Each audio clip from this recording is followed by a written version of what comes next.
everyone. I'm going to call the Carson Area Metropolitan Planning Organization to order. May I have a roll call, please?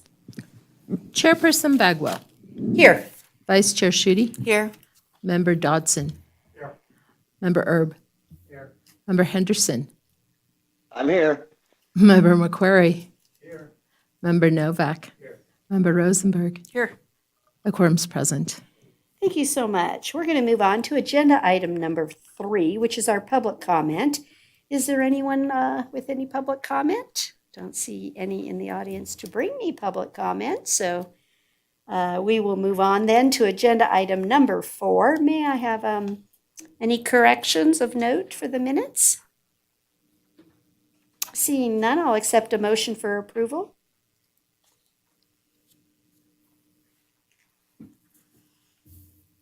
I move to approve the minutes of the April 13th, 2022 CAMPO meeting as presented. I second. I have a motion by member Dotson and a second by member Schutte. All those in favor, please say aye. Aye. Aye. Any opposed, say no. Aye. Motion carried unanimously. Thank you. We're now going to move on to agenda item 5A, which is just for discussion, presentation and discussion on the Nevada Advisory Committee on Traffic Safety and the recommended priorities. And Kelly Norman, are you going to take us through this item? Yes, thank you, Madam Chair. Okay. Kelly Norman, Transportation Planner.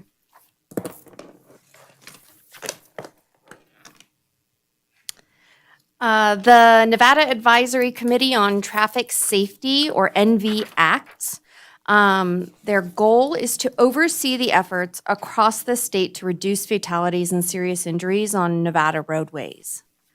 NVACT's role is to review, study, and make recommendations regarding certain issues relating to traffic safety in Nevada and report annually. The committee will take on the responsibilities of the former Nevada Executive Committee on Traffic Safety, or NECTS, and it has a similar membership with this other committee. CAMPO was and is a contributing member of both the committees. Assembly Bill 54 guides NVACT's mission, which is to use evidence-based practices, data, and policies intended to reduce or prevent deaths and injuries related to motor vehicle crashes on roadways in Nevada. During our next meeting, NVACT will be discussing the required annual report to the governor and the legislature. Tonight, though, I'd like to focus on the 5 traffic safety priorities that were discussed by the committee last month. So an NVACT's task force was created to research each of the 5 policy priorities to present to the committee. The 5 traffic safety legislative priorities are up on the screen: road safety cameras, higher fines in school zones, primary seatbelt law, graduated driver's license additions, and roadside oral fluid testing. So we'll start, the first priority NVACT considered was road safety cameras. In 2019, Senate Bill 43 was proposed to eliminate the camera prohibition. This didn't pass. But road safety cameras, also known as automatic traffic enforcement, is a proven safety countermeasure. There are 28 proven safety countermeasures, which CAMPO supports in its 2050 RTP. In 2008, the FHWA began promoting these proven safety countermeasures to encourage proven, effective, infrastructure-oriented safety treatments and strategies. If we look at the left-hand side of the screen, we can see a statistic from FHWA that says that fixed units, or these cameras that are mounted to the mast arm of the traffic signal, can reduce crashes on urban principal arterials up to 57% for all crashes and 47% for injury crashes. These road safety cameras would be used in two ways: to reduce speeding and to reduce instances of red light running. RTC Washoe is considering a bill draft request for using road safety cameras specifically in school zones, just FYI. The committee also discussed possibly putting cameras on school bus mast arms. The motion to eliminate the camera prohibition and to authorize local communities to determine if and how they wanted to use the cameras passed in the committee. Next, we talked about the idea of higher fines in school zones. The current Nevada revised statutes does not currently address increased fines in school zones. The higher fines in school zones policy recommends strengthening the NRS to specify higher fines in school zones similar to those regulations in work zones and pedestrian safety zones. Most people do not picture crash outcomes that can happen in a school zone, but they do picture themselves getting a ticket. And will correct their behavior accordingly. This legislation would specify allowing higher fines in school zones, which would allow for these higher fines in school zone signs or and can deter speeding in school zones, and this motion passed. The next safety priority the committee considered was the primary seatbelt law. The current Nevada law is enforced as a secondary seatbelt law.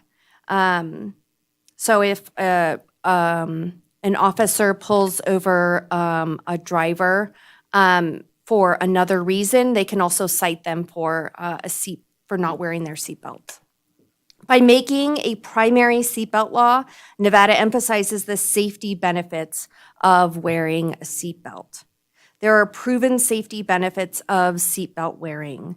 Wearing a seatbelt reduces the risk of fatal injury by nearly half for occupants of passenger cars and more than half for occupants of light trucks and vans. In 2019, 158 vehicle occupants died while riding in cars, and of these, 37% died while not wearing their seatbelts. The primary seatbelt law allows officers to stop a motorist if they or their passengers are not buckled up. This was one that the health community, particularly the director of the Las Vegas hospital, promoted and encouraged very highly because of what they see in emergency rooms. Kelly, can you give me that stat again? What, 150? Yeah, so in 2019, 158 vehicle occupants died while riding in cars, and 37% died while not wearing their seatbelts. Okay. Thanks. And this motion passed by the committee. Next, we discuss the issue of graduated driver's licenses. The crash rate for teen drivers is 3 times that over drivers 20 years old and older. Studies show that graduated driver's license significantly decrease the risk of fatal teen crashes among 16 to 17-year-olds. In states that have introduced graduated driver's license programs, there have been between 10 and 30% reduction in crashes among teen drivers. Graduated driver's licenses allow a teen to learn how to drive in stages. So there's a learner's stage and a series of intermediate stages, and then finally the driver gets an unrestricted license. The committee talked about the current law, which allows a person under 18 to either complete defensive driving classes or complete 50 hours of supervised driving experience to obtain a driver's license, and the pros and cons of having these choices. The motion passed to consider the National Highway Traffic Safety Graduated Driver's License provisions and restrictions. And finally, the committee considered roadside oral fluid testing. The current NRS pertains to breath testing for alcohol. In Nevada, fatal crashes involving drugs alone or in combination with other substances make up a majority of crashes and fatal crashes. Because breathalyzers cannot detect drugs, officers currently use field sobriety tests to determine if they have some other substance or if a blood test is needed. An oral fluid test on the side of the road that the officer can give can decide empirically if the officer needs to provide a breath or a blood test to the driver within minutes. And there is an option for a pilot program for oral fluid tests to see how they would work in Nevada. And this motion passed. So at the end of discussing each of these priorities, the chair of NVACS, Andrew Bennett, asked all of us to name our top 2 priorities. And the top 2 priorities of all of the whole group were the roadside safety cameras and higher fines in school zones. So in the next couple NVACS meetings, we will be discussing these legislative priorities and the required annual report to the governor and the legislature, which NDOT and the Office of Traffic Safety will lead that effort. I would like to continue this conversation as the CAMPO representative and listen to your input as the CAMPO board. And with that, I'd be happy to answer any questions. So I'll start a little bit. If the most crashes are coming from intoxicated drivers, why isn't that the priority to do the oral fluid testing? Point blank, if that's where we're having the most injuries, why isn't that what we're concentrating on versus a camera that will give you an automatic ticket? It is an option. It's because it's not because it's not an important option. It is an option, and I think it is a priority for law enforcement.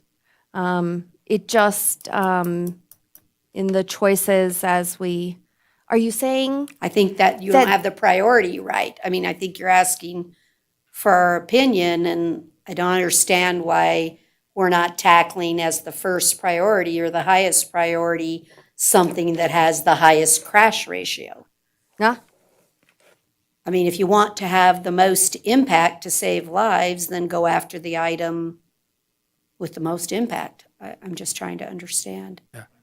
Kelly, I guess the question is, these are the top 2. But That they- means they- the others won't be pursued, or, I mean, it's high priority, but I agree with the mayor that Right. if drugs are more of an issue Prevalent than some of an these issue. others. Yeah. And on the Is it- seatbelt issue, you didn't mention it, but most folks do wear their seatbelt. Yes. But the ones that don't are the ones that are crashing. Well, actually, I was having a hard time when I heard her tell me there was 150 fatalities, of which 37%. So what I didn't hear is how many crashes, like you said, isn't there more and more compliance with seatbelts? Because number one, your vehicles that you've purchased since a certain date and time will ding you into submission to put your seatbelt on. So I guess what I'm looking for is a dialogue that, while I recognize it's a tough issue, should we not be, as a traffic safety organization, focusing on the issue which causes us the most deaths on the road? And that has to be impaired driving. So right now, to my knowledge, I didn't think there was a mechanism other than forcing them to go get a drug test. Right, but you're looking for presumptive, and the expense, anyway, there's the expense and everything else involved with blood tests, but I still think we have to tackle the number one issue. Sandra? Yeah, I just want to add to this conversation because I'm one of the representatives from NDOT on this committee. I don't recall how Kelly voted, but everybody voted a little differently, and this is what raised to the top. But some of the considerations for some of the members were, what do we think can pass? How difficult is it to implement? And so all of these mechanisms, and we had a lengthy conversation about legislative priorities versus policy priorities. This committee doesn't get any BDRs. They don't get to create the legislation. So the report will contain all of these recommendations, and the report goes to the legislature, and then they can determine which ones turn into bill drafts or bills. There's also some members of NVACs, like NDOT and, the state police, I guess is their name now. We do get bills, so it's possible that the law enforcement agency will submit a bill on the roadside oral fluid testing. So these are really just kind of policy recommendations, and I think the priority was just to get a sense for if we need to reduce the effort and focus on a couple of things. There's a number of agencies that are going to pursue the school zone enforcement. So I think it was a sense of, which ones does the group as a whole think have a chance or have support, but it doesn't mean that they won't be included in the report or that various members of the committee won't be making recommendations to the legislature.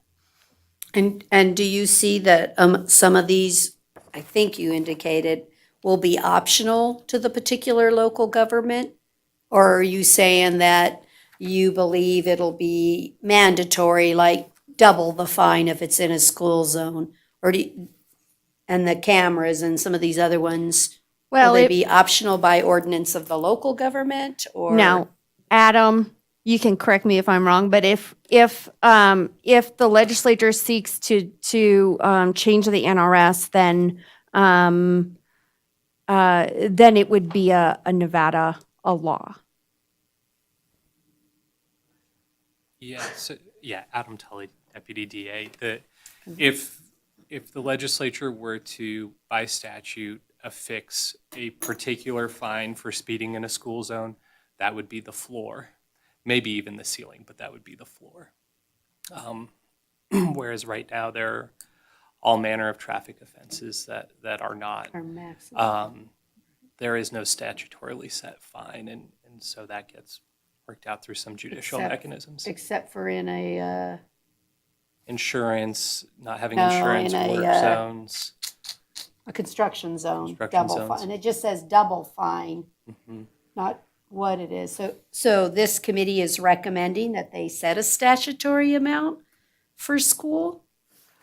We didn't, think I we talked a little bit about specific amounts, but right now it's up to the judicial court to determine the amount associated with a ticket in a school zone. Any ticket? And so this would standardize it as a safety issue and associate a monetary amount with a ticket. If I could jump in, Chris Martinovich, Transportation Manager. I think, Kelly, correct me if I'm wrong, I believe you said earlier regarding the speed cameras that the discussion was in regards to enabling legislation, allowing the locals to choose to or not choose to implement that, not necessarily mandating at an NRS level that all agencies must impose that. Did I hear that correctly? Yes, so the school zone would be changing the higher fines in school zones issue would be changing the NRS, but the safety cameras, that's we would be advising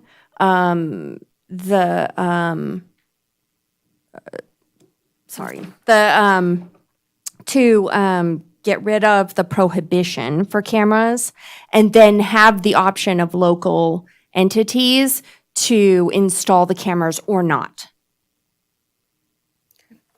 Anybody else have any questions or comments? Member Schutte? Thank you. Thank you for the presentation, and it's very helpful. I have a couple of comments on that, and I agree regarding placing more of an emphasis on the roadside oral fluid testing. And I appreciate what is said, but I also think that sometimes prioritizing gives that message that we value or that we really feel that a particular item is really important, that it should be addressed, and or at least plant the seed for lawmakers to make it a priority. You know, the reality is more people are using and driving, and the law doesn't always catch up. You know, breathalyzers don't measure some of the controlled substances, and so I think it is a priority. I also, the higher fines in school zones, I don't have a problem with it. Speeding tickets are expensive, and people who get stopped, I know when I am stopped, I'm bummed out. It's a lot of money, and it's a lot of money for 5 over not in a school zone. And so I just don't know that prioritizing school zones, it's incredibly important, and we have flashing lights and we have the reduced speed. Again, I think focusing really on those high impact behaviors would be a more appropriate focus. I'll jump in and just add, sorry, Commissioner Dodson, apologize. I just want to add, this is the kind of feedback we were looking for, was, you know, getting recommendations from this board so that we can continue to bring back to the NVACS board, you know, this particular board's, you know, direction on what they'd like to see as part of this and other statewide programs. So this is good conversation. I appreciate that. Member Dotson? Yeah, I would wonder in terms of the difficulty of passing the legislation for the roadside cameras. Seems like there's history with that previously. So, you know, I wondered about the priority of raising that to the top for that reason. I also wondered, as this enabling legislation is passed down to the locals, with that, you know, the costs of implementing that infrastructure to put that procedure into place is also there.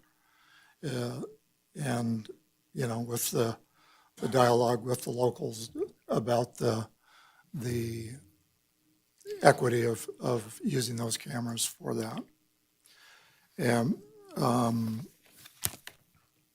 my other comment was on the graduated driver's license. I have a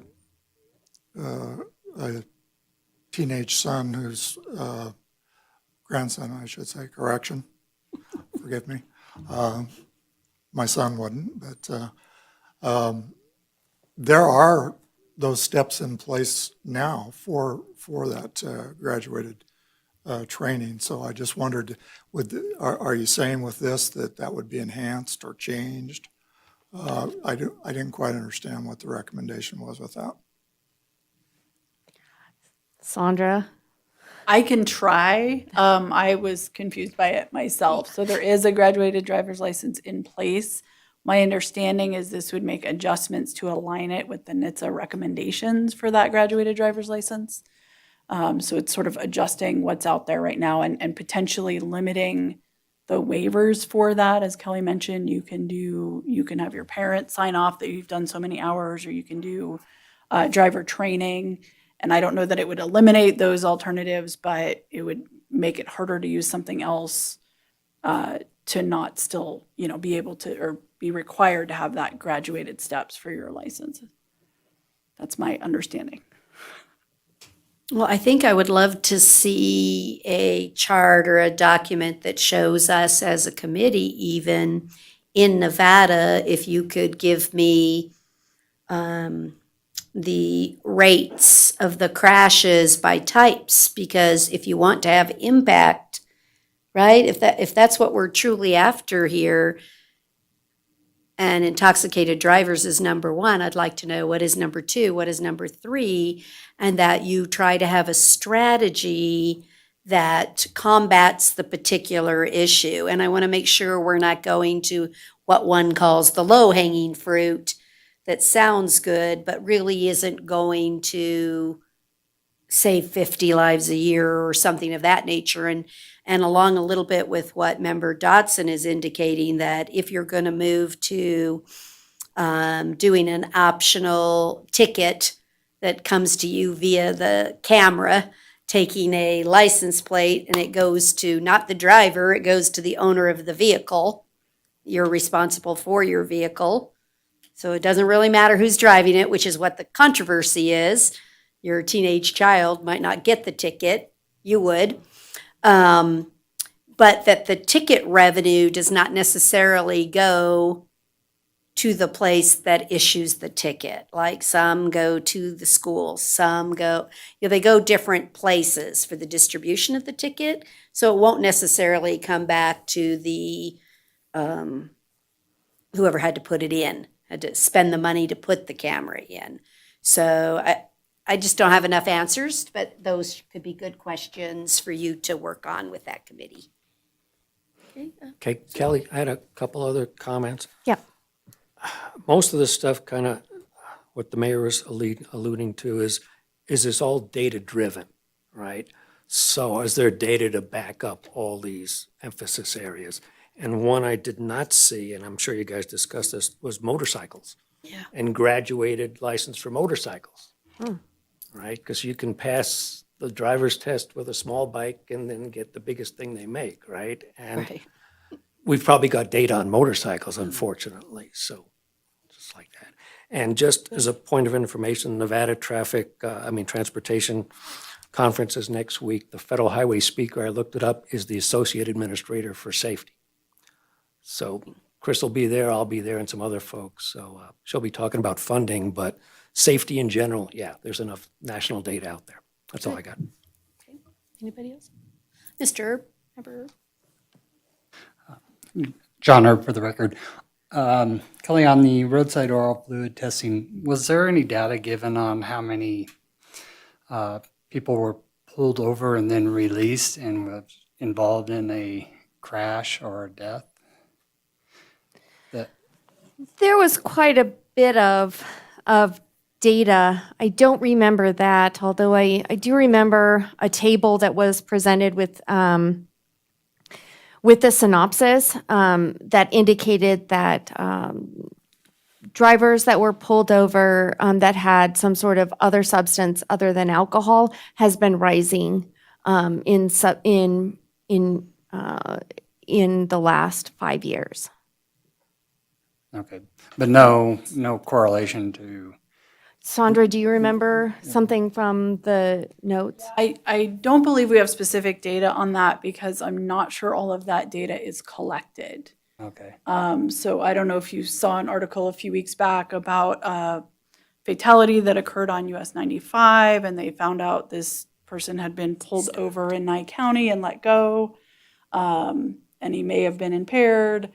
And so we're working with the law enforcement agencies across the state to make sure warnings and things like that are collected. In addition, the really horrific fatality that occurred in Vegas, they killed 9 people, I think.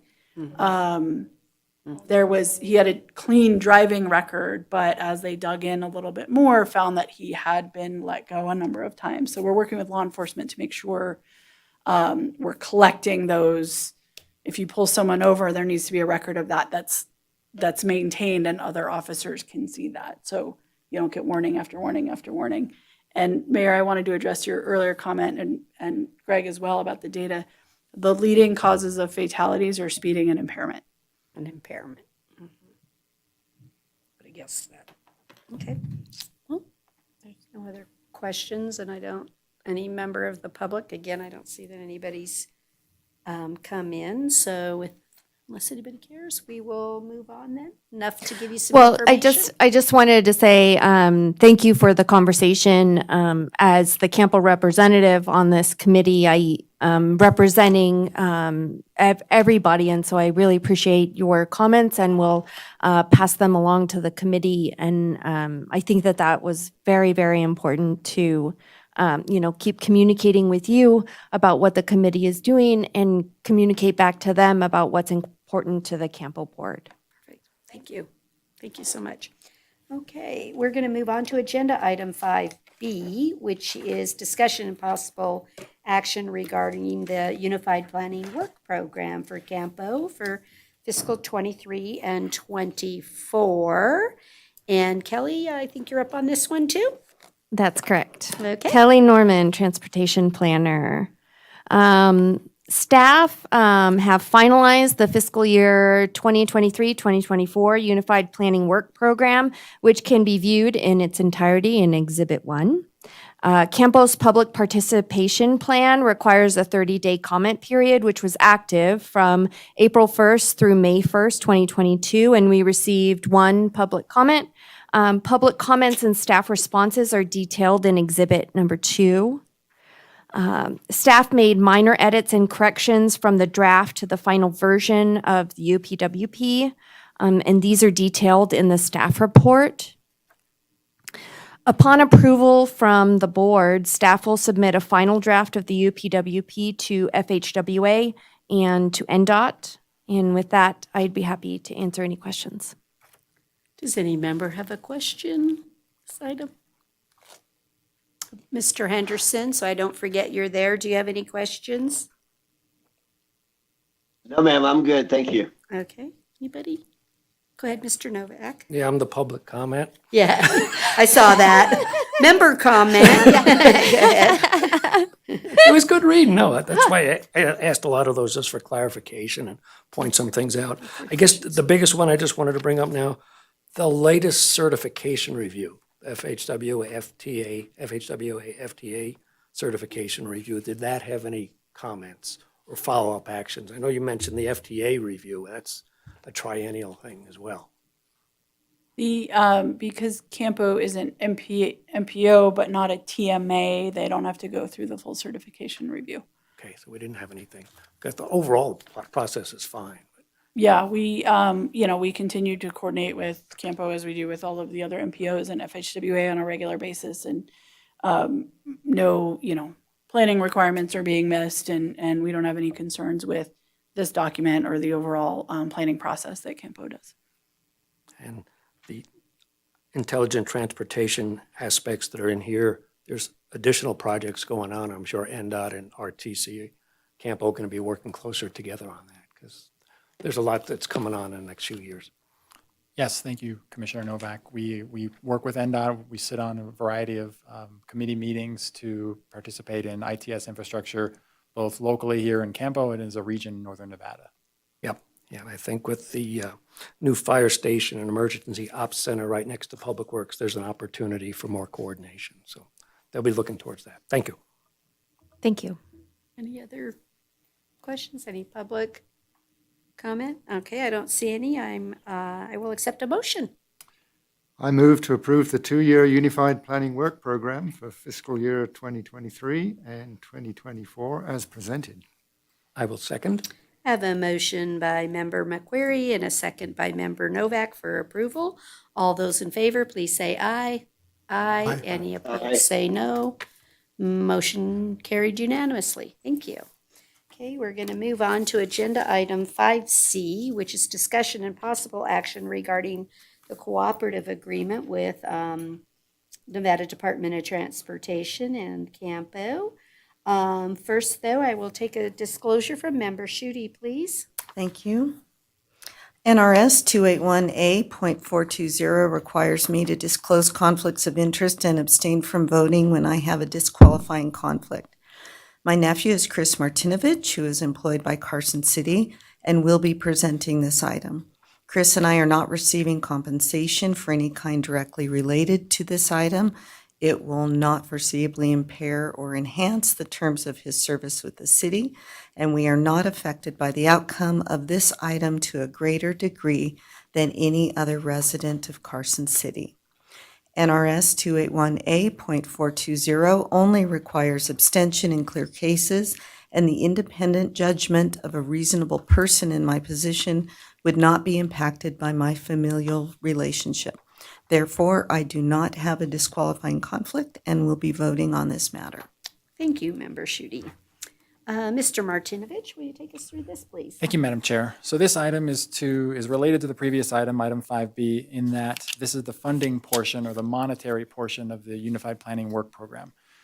In the past years, this agreement, the monetary portion, had been brought to this board each year as we amended and continue the obligation of the consolidated planning grant funding. This year, this agreement includes two portions. This includes the monetary portion that we bring forward every year, and it includes the non-monetary portion, which is a longer-term agreement. The two agreements were combined this year into one agreement due to the fact that the non-monetary agreement was due to expire this September, and it was more efficient to combine them as we work on another long-term non-monetary agreement over the next year. This agreement duration is 1 year. It expires June 30th, 2023. And it obligates consolidated planning grant funding to CAMPO to carry out its Unified Planning Work Program. This includes direct formula funding as well as rollover funding from prior fiscal years and at the amounts listed in the agreement. It's a 95-5 match, and we look forward to getting started on this program and working with NDOT. So with that, I'm happy to answer any questions. Thank you. Does any member have a question? It's pretty straightforward. Any member of the public, just in case somebody slid in? Okay, seeing none, I'll accept a motion. I move to approve the cooperative agreement as presented and to authorize the transportation manager to sign the agreement as well as future amendments that extend the time for performance or modify CPG funding or local match amounts by less than 10%. I second. A motion by Member Dodson, a second by Member Schutte. All those in favor, please say aye. Aye. Aye. Any opposed, Aye. say no. Motion carried unanimously. Thank you. We'll now move on to agenda item number 5D, which is discussion and possible action regarding the amendment of the Unified Planning Work Program for fiscal year 21 and 22 by a redistribution of $10,000 between some of the tasks. May I have your disclosure, Member Schutte? My nephew, Chris Martinovich, is the city staff presenter on this item. My disclosure and analysis from item 5C applies here as well. Chris and I are not receiving compensation of any kind directly related to this item. It will not impair or enhance the terms of his city service, and we are not affected by the outcome of this item to a greater degree than any other Carson City resident. Therefore, I have no disqualifying conflict, and I will be voting. Thank you very much, Member Schutte. Mr. Martinovich, you want to give us a briefing on this? Sure, this is relatively straightforward. We identified a potential shortfall in our task 4, and so this item is to amend the Unified Planning Work Program, our current Unified Planning Work Program for fiscal year 22, to adjust funding within tasks. We're moving $10,000 from task 1, MPO administration, into task 4, non-motorized asset management, so we can complete our inventory of ADA narrowness barriers. While we were completing that adjustment to the financial side of the UPWP, we went ahead and we updated the CAMPO membership as well as city CAMPO staff. And so you'll see those edits related in this version, Exhibit 1 and Exhibit 2. I do want to note that Exhibit 2, the unred line or the final version of the Unified Planning Work Program, omitted Commissioner Erb from the list. It's in the red line version, but for some reason it did not make it into the approved version. And so I just wanted to make that on the record that we will correct that and include John Erb as Commissioner of CAMPO in the final version of the Unified Planning Work Program. Thank you. Are there any questions? See none. Any public comment? See none. I will accept a motion. I move to approve Amendment 2 to CAMPO's current Unified Planning Work Program for fiscal years 2021 and 22 as presented and with the addition of John Erb. I would second. Second. I have a motion by Member McQuarrie and a second by Member Novak. All those in favor say aye. Aye. Aye. Any opposed say no. Motion carried unanimously. Thank you very much. Okay, we'll move on to agenda item number 6, which is our transportation manager's report. Mr. Martinovich, do you have anything? have a couple of minor things, Madam Chair. Thank you. First of all, next month, we have a couple of items coming to the CAMPO board. We have a TIP amendment we're anticipating for a variety of projects that we'll bring forward, one of which is William Street, so we can include the raise grant in our TIP. We are also looking at doing an agreement duration extension for our Carson area transportation system management plan. It's just a schedule extension on that agreement for an additional year. And we're looking at bringing the draft version of the William Street feasibility study back to the CAMPO board for your review and input at the June meeting as well. With that, I don't have any additional items, but I'm happy to answer questions. Thank you. Any member have anything to report? Member Novak? Yeah, there was a couple of news items that just popped up. I saw that NDOT has a meeting with Lyon County next week to discuss Highway 50 safety issues. Sandra, anything that CAMPO needs to know about that one? As you know, there has been a longstanding concern about safety on US 50. I don't know that we had initially committed to go to that until it was announced that we had committed, but we were working on going to that. We've had other town hall meetings. We have a number of efforts in the works to get out there, but because of recent crashes, they're doing another town hall. But we've been working with Lyon County very closely, very thoroughly on safety concerns in that corridor. And I don't have the specifics for the corridor management plan that was done, but I know we have a series of improvements that we're working on prioritizing and getting ready. And then similar to that, trying to enforce the NDOT local agency cooperation aspect. I saw on the news today that NDOT will be working on the bridges on Kuntz and Clearview on the local road portion. That's actually NDOT's, right? But there'll be some work zones out there next week. So it's like, not everything that happens in Carson City is Carson City's control, right? But that's why the MPO is here to share this type of stuff. Okay, that's all I got. Thank you. Any other member comments? Seeing none, we'll move on to our final public comment. Again, I don't see anyone, but I'll make one last call just in case. All right, with that, thank you all. We're adjourned as the CAMPO, and we will do RTC at 5:20. Thank you.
call the Regional Transportation Commission to order. May I have a roll call, please?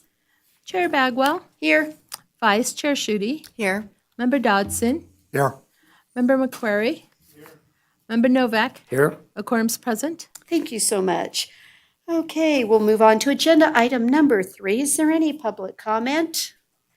Seeing none, we'll move on. Madam Chair, if I might comment here. Absolutely. Unfortunately, I had not anticipated such a full agenda, and I have to leave at 6:15. So if we're not done by then and I run out, that's the reason why. Sorry for that. Okay, we'll see what we can do about this. All right, we're going to move on to agenda item number 4, which is approval of the April 13th minutes. Does anyone have any corrections? Seeing none, I'll accept a motion.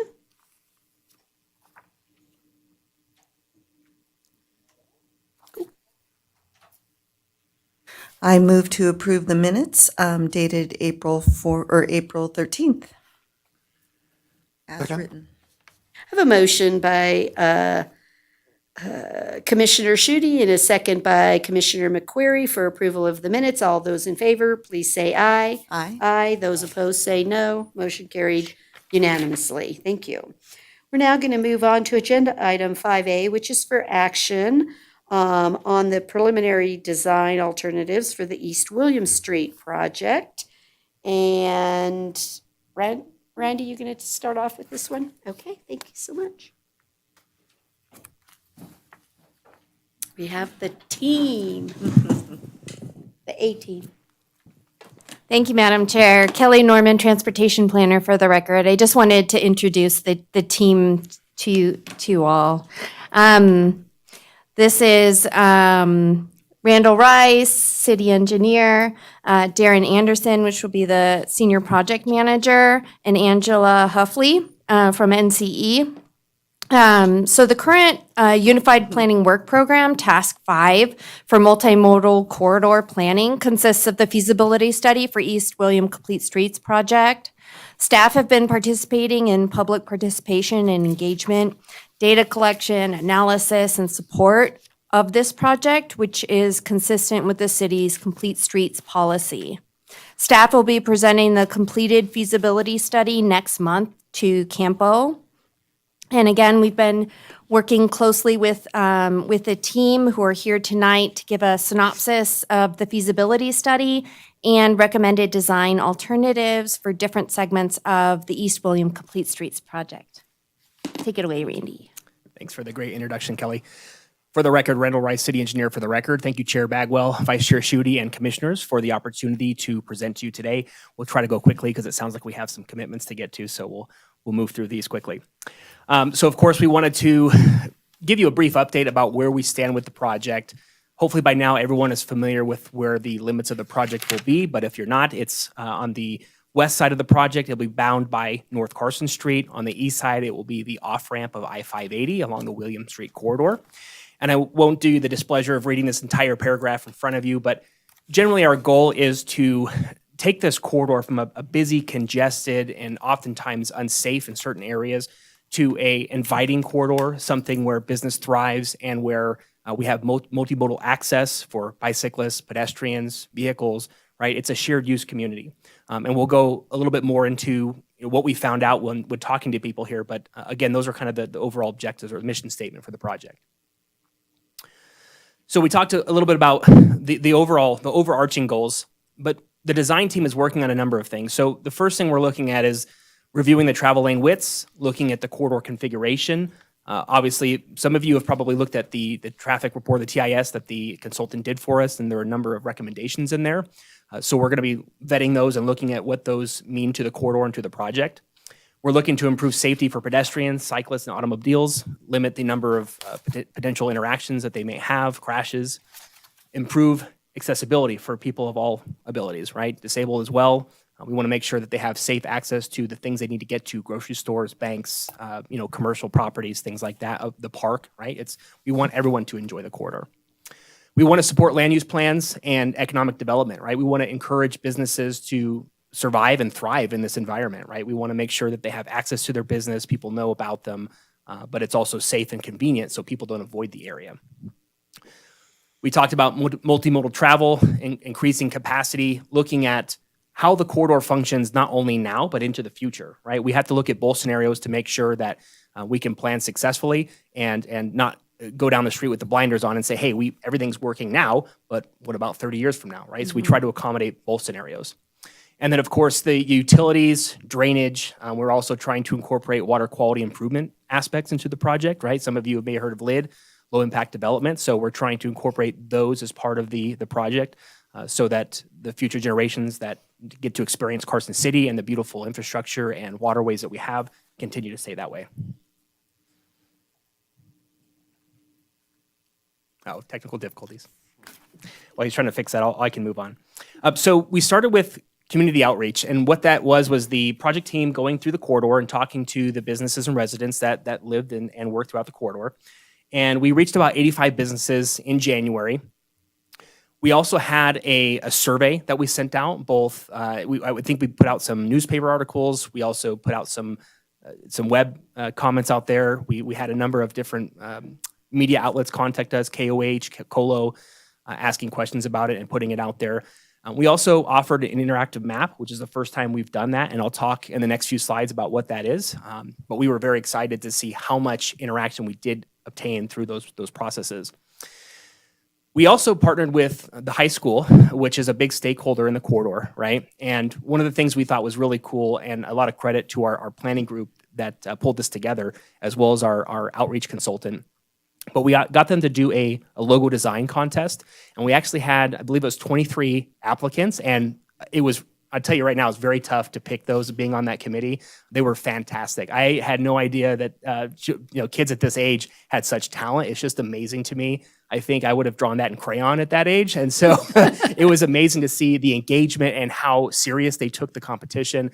But to us, that's what makes these type of projects so exciting, right? We're engaging with the community and finding out what they think about it, and so that was a great way to engage that stakeholder in that process.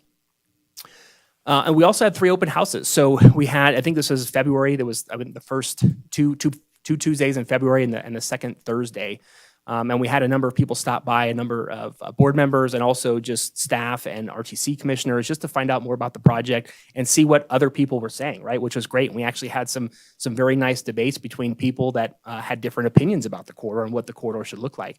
And you could see a lot of the tension released from those 2 people because they're finally starting to understand that there are competing desires for a lot of people in this community, and we realize we're not going to satisfy everyone, but we're going to try our darndest to do our best in that regard.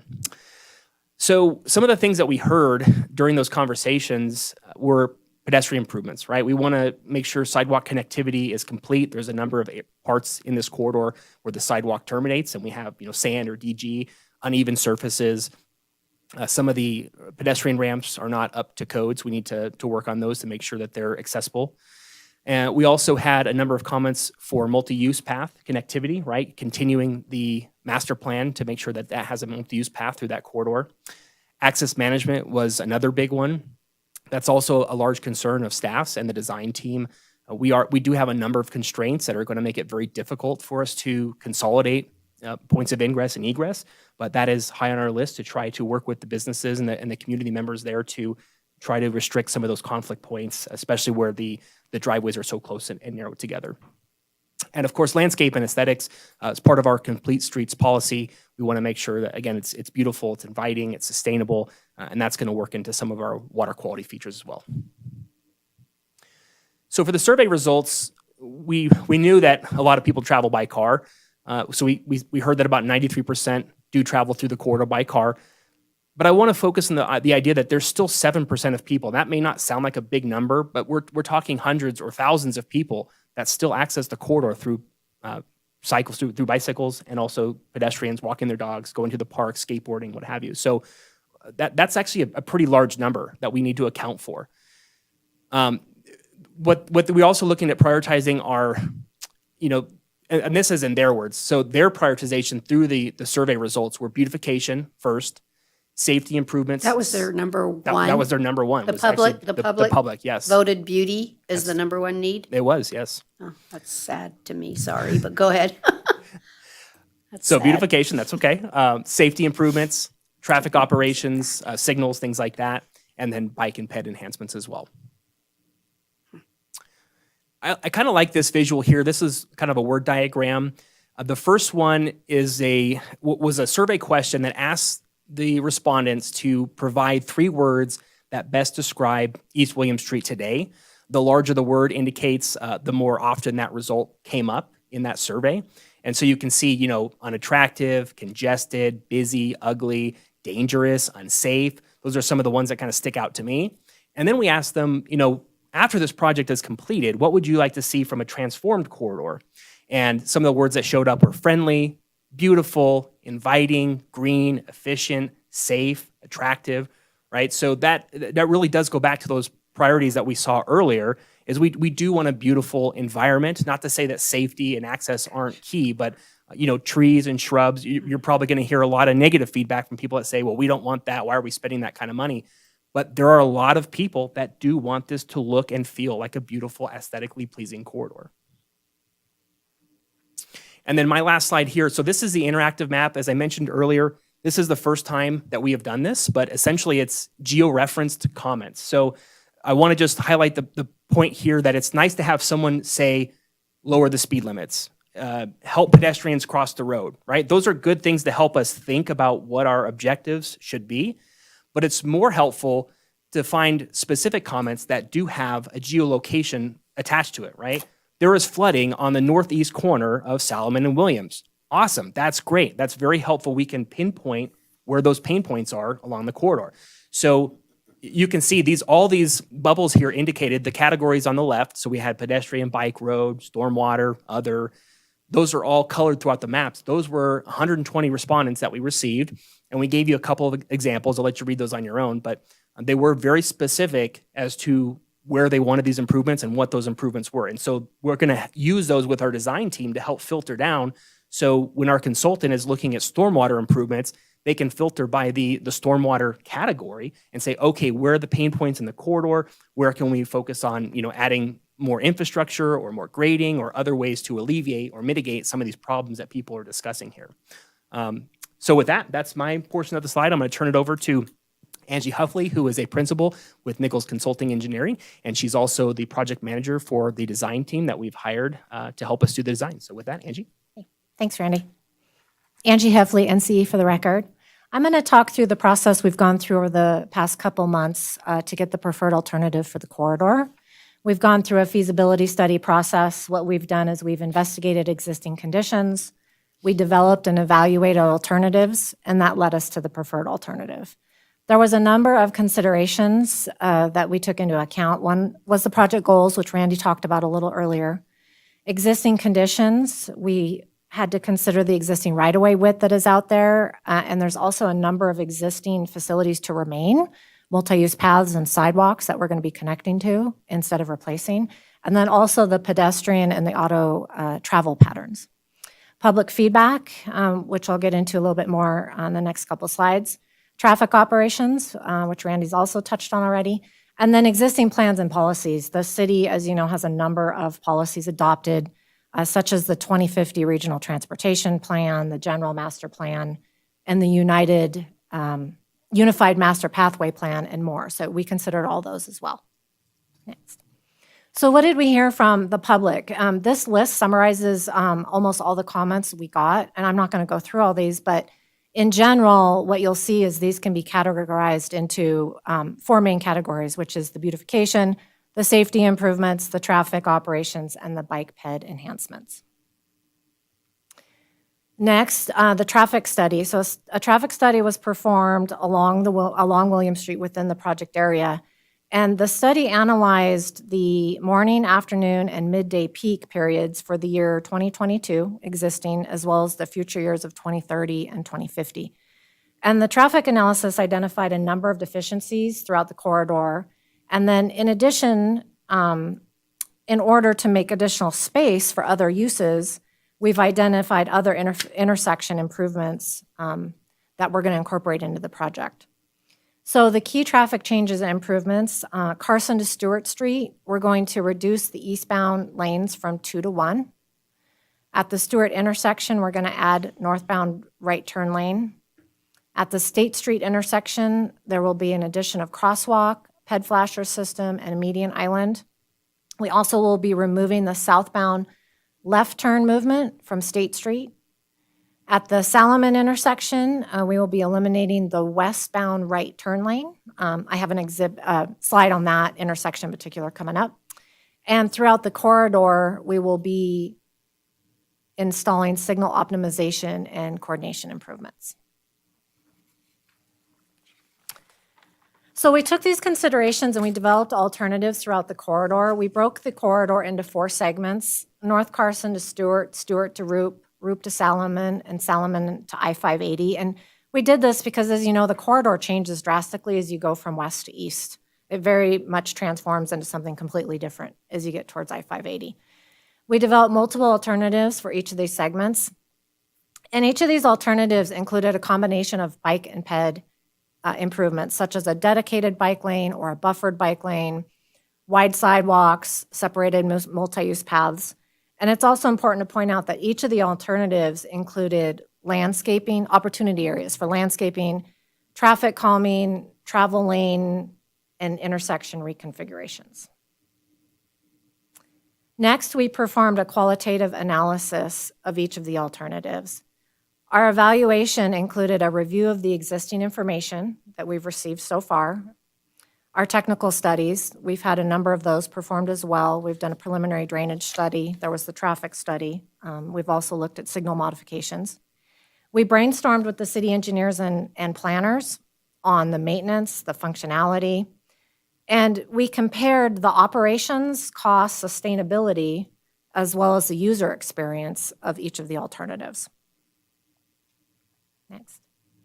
So that led us to the preferred alternative. I don't have a pointer to point to what's going on up there, but North Carson to Stewart Street, you'll see that we've added a wide sidewalk on the south side with a large landscape area. We also have dedicated bicycle lanes in both directions. From Stewart to Roop Street, we've maintained the dedicated bicycle lanes. We also have sidewalk on both sides of the street. You'll notice on Stewart to Roop, on the south side of the street. So let me back up a little bit. This is looking eastbound. So south is on the right side of the screen. We do not have the landscape buffer in between the traffic and the sidewalk from Stewart to Roop. The landscaping is now on the other side of the sidewalk. Most of that is existing landscaping. We don't have the room to put in a large landscape buffer next to the travelway. Next. Roop to Salomon, this cross-section is actually at Mills Park. You'll see that diagonal parking at Mills Park that's already there. We'll be maintaining that. In this cross-section, we now can fit a buffered bike lane in. We have more room. So the bikes will be separated by 3 feet from the automobiles. We also have landscape strips and sidewalks.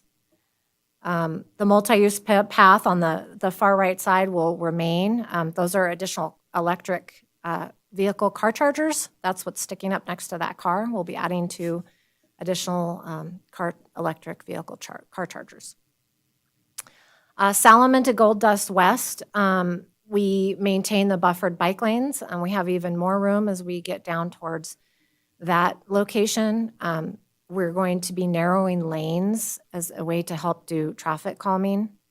We also have wide landscape areas as well as wide sidewalks.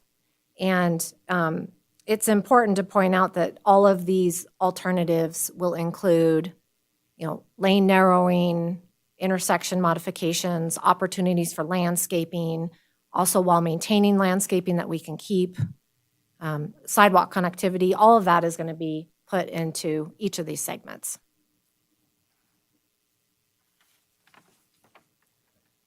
Yeah, I guess I pretty much already covered that. And and the utility undergrounding and replacements as well will be included, and the LID that Randy talked about earlier. This is the Salomon intersection. We've received a lot of comments about this intersection. We know that it has a lot of auto and pedestrian traffic through it.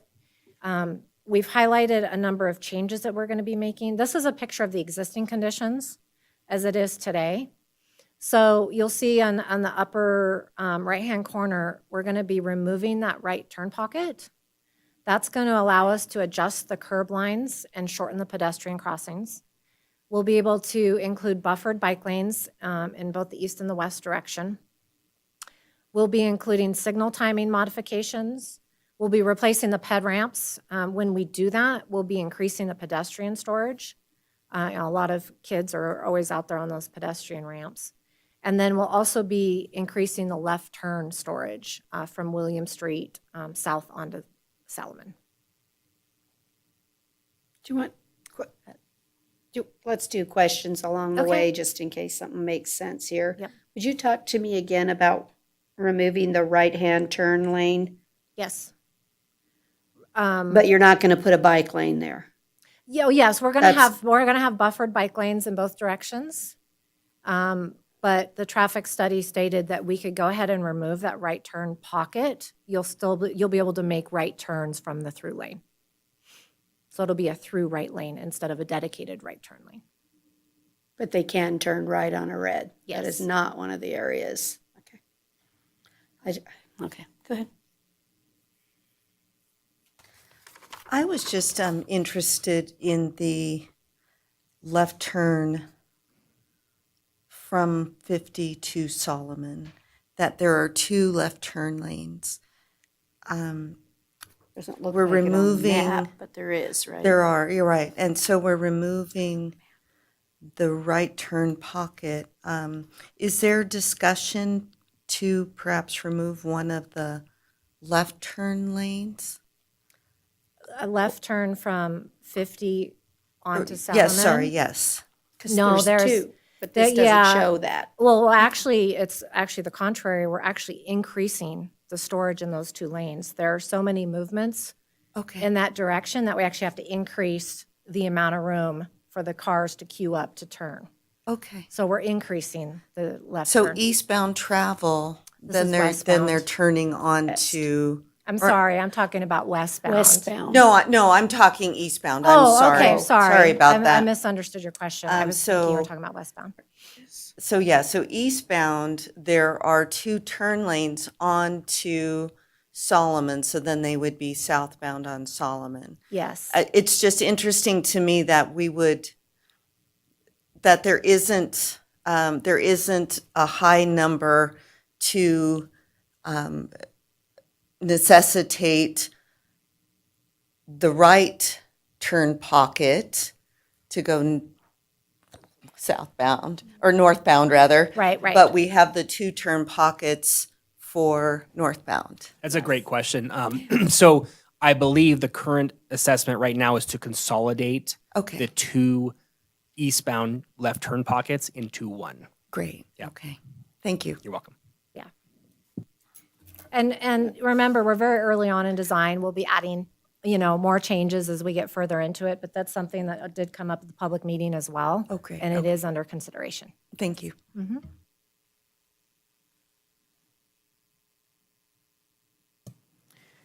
So going into the project funding for the project, the project comes, the total is 21.3, a little over $21.3 million.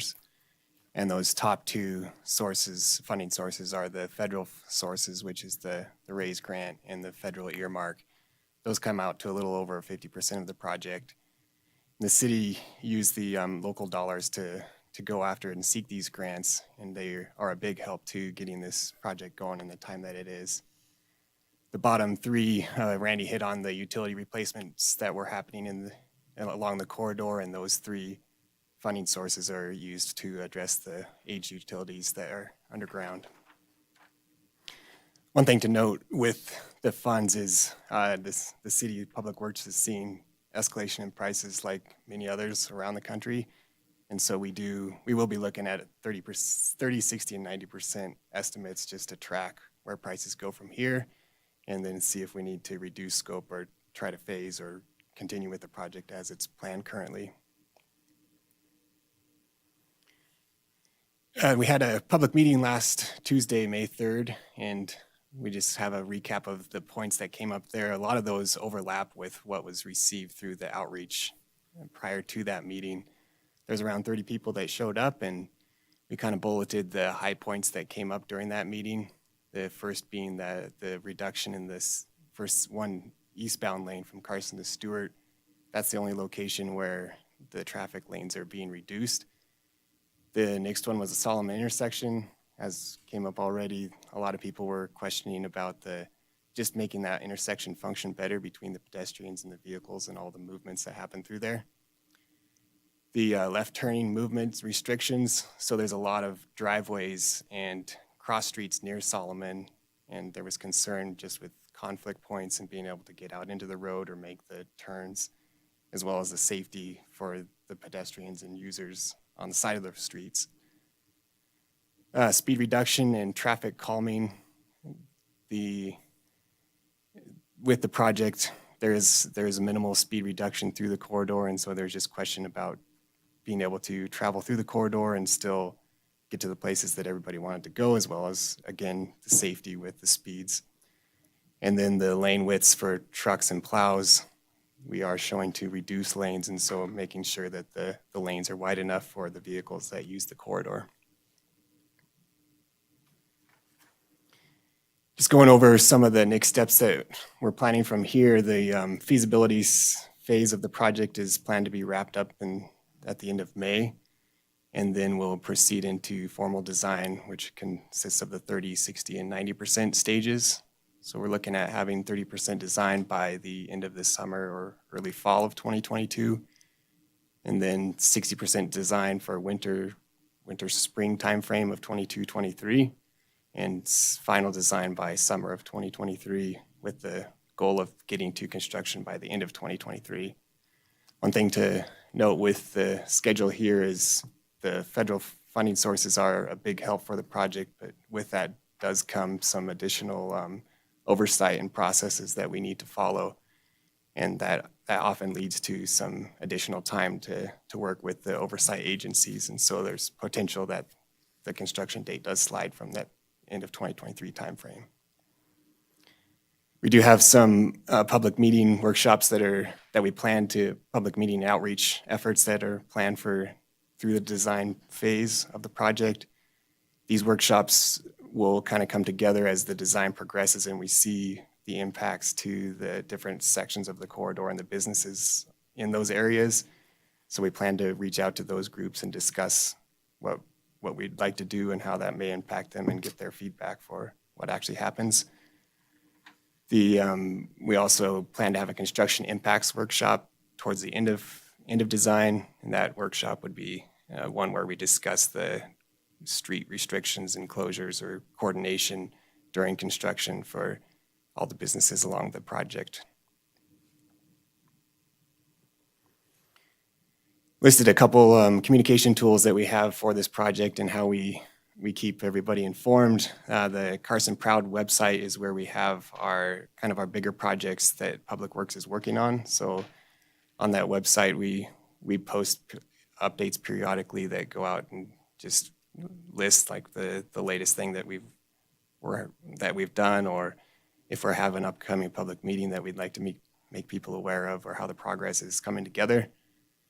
There's a text service that we've set up so anybody that texts the cell phone or the number there and lists Carson Proud, they'll be added to a list that primarily just lets them know that we've made an update to the Carson Proud website and to go take a look and see what we've posted, as well as my contact information here for anybody that has any questions.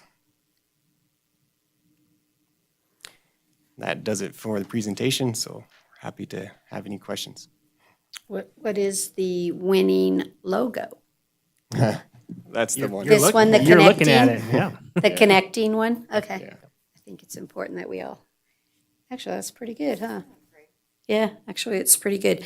Does anyone have any questions, thoughts, suggestions? Member Novak? I'll start, and I'll probably have more later, but I'd say overall, they did a great job. I read through the traffic study, and you guys looked at all the alternatives, current, future traffic, as well as all the development that's going to go in this corridor, because I think we realize 10 years from now, it's going to look different, right?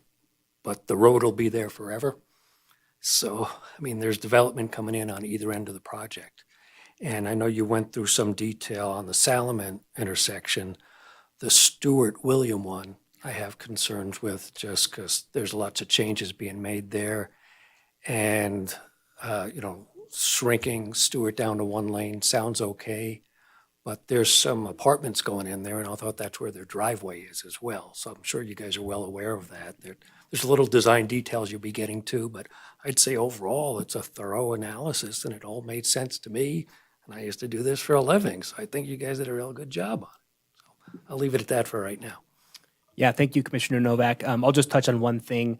On the Altair Apartments, I believe is the name of the development that's going right there by the Jack in the Box, I believe you're speaking on.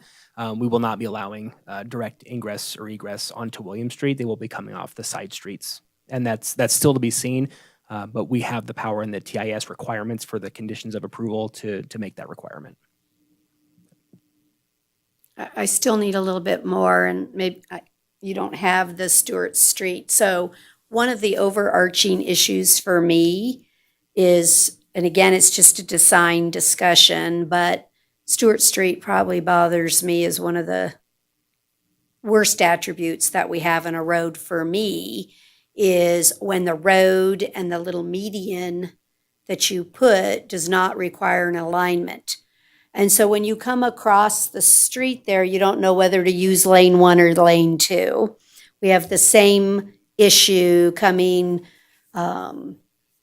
we've renamed everything so many times. I still know it as Edmonds, but near Slot World. Fairview, I guess we call that Fairview now, when you go across, right? And same thing as if I'm taking the correct lane, Roop and Fit. We have a ton that the road alignment is inappropriate. It's got people running over the middle of a median. And so please, whatever we can do to eliminate that, I realize there's constraints and issues that come up, but I think it's one of the most horrific things we've done, especially at night and during inclement weather. And then we wonder why people run up in the middle of a median. Well, because they can't see. So I don't know if it can be lighting that really illuminates that or does something so that, they won't run up over the median because they're going to hit a light pole. I don't know. I don't know what we can do, but I have found that to be very objectionable in several of our intersections. And so I was a little bit concerned when I saw that you were going to add, I'm like, God, don't add any more medians. They're not helping. So I just throw that out as any thought process or something to please be careful and try not to put more restrictions in that are supposed to solve something and create. Madam Chair, I'll note for the team that bigger than William Street, I know one of my personal things that I've noticed, just like you've noticed driving around Carson City for a number of years, is the poor lane alignment at many of our intersections. And it's my goal that we look for ways to eliminate poor lane alignment. And if we have an opportunity with William Street or any other project to fix lane alignment across intersections, we will be making those changes. Okay. And then I'd like to more clearly understand, because either I'm just not looking at a picture correctly or not understanding when you're saying eastbound, northbound, whatever. Where on the Solomon intersection are you suggesting that you're going to be eliminating? Because from me, I'm traveling on William Street going towards Carson Street, and there are 2 left-hand turn lanes. This picture is showing 1. So is that going to become 1, and we'll still have 2 leaving Solomon turning on to, unless the pictures just aren't depicting. I thought you said it was the current situation. I'm like, they don't look right to me. So you're traveling towards Carson Street, you're going westbound. Right. So that bubble right there that says increased left turn storage, Okay. those are those 2 left turn lanes, I believe. Yeah, Those are but the 2 left turn lanes I believe you're referring to. aren't there 2 coming the other way too? Thank you. I'm like, I drive this every day. There are 2 lanes and there's only 1 on the thing. Okay, thank you. I feel better. Are you talking about on Solomon? But there's 2 lanes. Never mind. Yes. Yes, thank you. Okay. I thought I'm just like crazy. Okay. It's fine. Okay. I feel better. Okay, good. You know what I mean? It's one of Yep. those things, you just drive it all the time and you're like, is that what it, no, no, no, or I've been driving in the wrong lanes. Maybe that's what I've been doing. No, thank you. Okay. But those are my concerns. And then the others, so I would be careful about medians if I cannot have alignment. If I can have alignment, they can be great. Without it, then I also really want to make sure that the public understands that you're considering doing things that we do not typically do in traffic in Carson City, which is no rights on red. I think that's a bigger deal than you think. There's nothing more frustrating than being at an intersection that is completely empty and they can't make a right-hand turn. We're going to hear about it. I can guarantee you that. I know it's probably easier to have it 24/7 than trying to restrict it to certain hours. I get that, but I just, again, question, are we trying to solve something for a 1-hour problem and I'm going to inconvenience it for 23 hours a day? So I just bring that up as a discussion point. And then the other big movement of traffic change is that you would have no left-hand turn coming out of State Street, which would force everybody, will go to United Federal Credit Union. I'll use them instead of Starbucks, but the reality is they'll be going to Starbucks, and what you're not going to do is allow them to make a left-hand turn anymore. You're going to make them go all the way down to Long, travel down Long, and come back up Solomon, right? And use the light. So again, for the most part, even though we can retrain people, it won't be without comment that we're making them go out of their way. Just, if it's necessary, it's necessary. But is all of it necessary in the very beginning, or is it as the traffic counts increase? Yeah, great question. I'll try to address a few of them. I'll start back at the no right turn on red. So unless I'm mistaken, Chris, please correct me if I'm wrong, but there's only one location that we're proposing that at. And unfortunately, those are some of the challenges that we have to deal with on an existing corridor. And that's, so we have basically a zero setback line on that building there at, I believe it's 700 William Street. Yeah. So and the good thing about those signs, they're cheap, they're easy. We can certainly evaluate them, right? And if it's not working, we can remove them, right? So Okay. that's something that I don't see as very problematic, and we can try it out. And if it's not working, or it's causing more problems than helping, then we can certainly reevaluate and make adjustments. On State Street, I'm sure you've read the report. That one's a pretty important one for us. To your point, does it have to be done today? Does it have to be done tomorrow? Probably not. But just as you mentioned, as many complaints as you've received about people not wanting to go through that, we also received a ton of comments that said, please fix this. It's so dangerous. I've almost, T-boned a car here, a couple times a week because people, they can't see, it's high speeds, people are trying to get their coffee and rush off to work. And it's dangerous, right? And it's only going to exacerbate as time goes on. So I think my recommendation would be to move forward with the traffic report recommendations, but we could potentially, put that in at a later date once, traffic grows and gets worse. I would like to see it put in just because there are so many conflicts. I will admit, I purposely go to Long and Solomon when I go to that coffee shop because I've gotten to the point where I don't feel safe, right? And I have a big truck and I'm young and got pretty good eyesight, and I still don't feel safe, right? So I know people that are, have worse eyesight or have struggle, lower cars, things like that.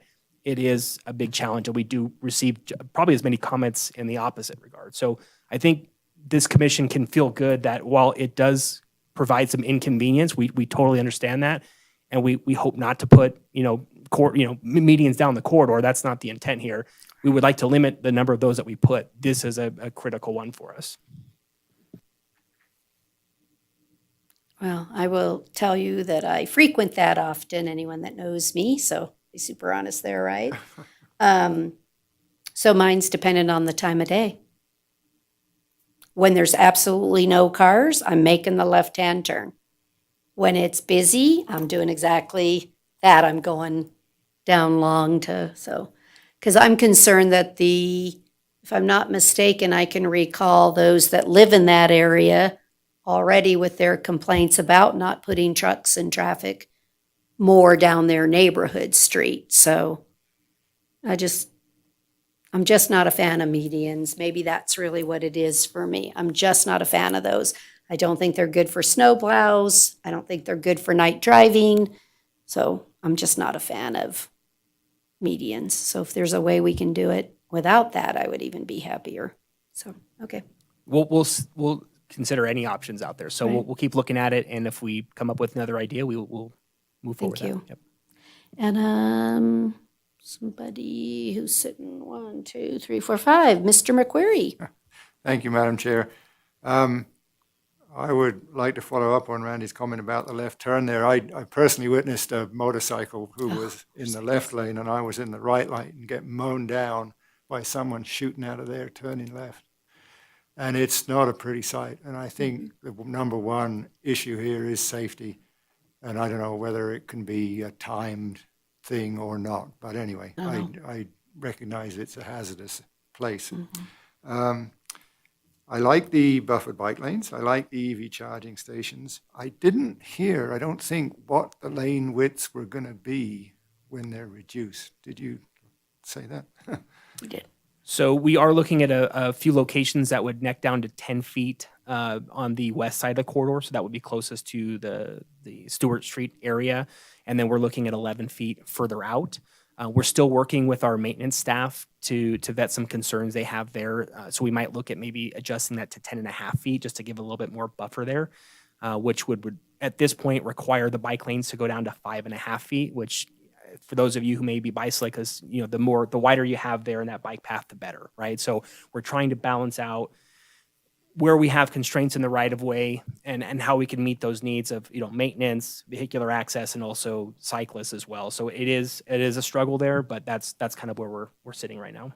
Yeah, my personal opinion is that, it doesn't matter whether you got 10 or 10.5 feet if you got a big truck, right? I mean, it's in the bike lane anyway. So maybe you're better off having a 10.5 foot lane than a 10 foot and still get the bikes not feel that safe.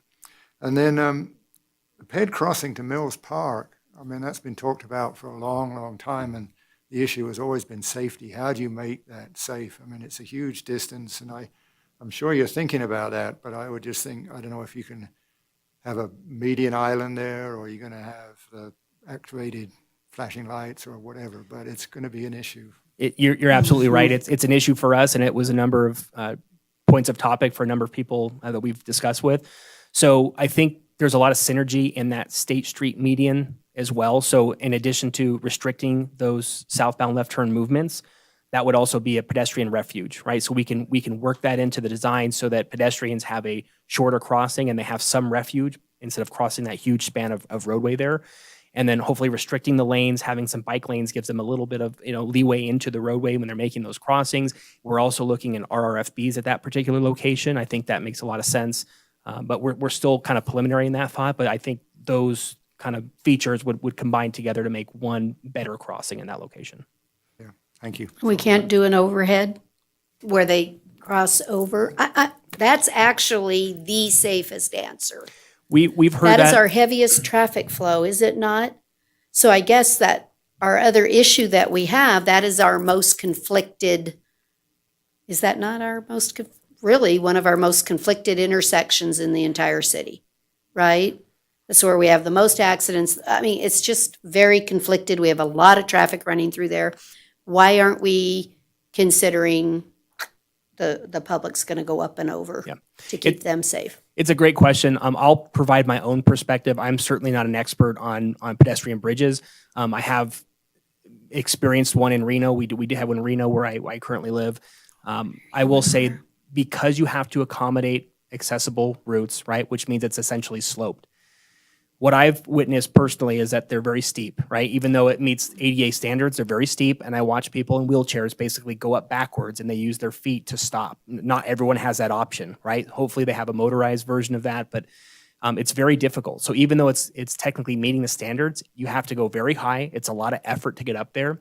And what I've also seen is that for able-bodied people that don't have to access, the pedestrian bridge in that fashion, it's too much effort. And so what you see is a lot of people avoid it anyways, right? Going back to unnecessary features. it sounds really good in theory. They're very expensive. They take a And lot they of don't use planning. You have to make them very tall. This is a truck route in Carson City, right? And so we have to accommodate large vehicles to get through the corridor.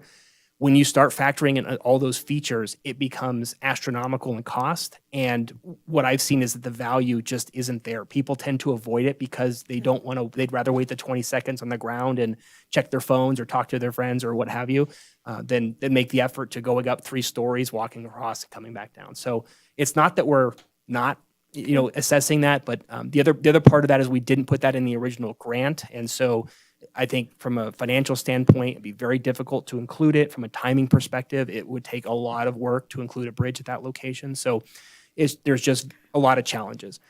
That being said, could we build something in the future? Absolutely. If that's something that the board, or the commission wanted to recommend to the board to bring forward and there were funding opportunities, we would absolutely consider that and see what we could do to get that done. We're also working with the Parks Group right now to evaluate the possibility of a pedestrian fence, essentially encouraging people to go around Mills Park into a safer crossing area rather than crossing directly, through the road right there. And so we're certainly vetting those options. That would, again, come at a later date. But if we can understand what Parks preferences there and what financing might be available there for that fencing, we can incorporate that into how we direct this project, right? And start to phase into future plans and what might happen in that corridor.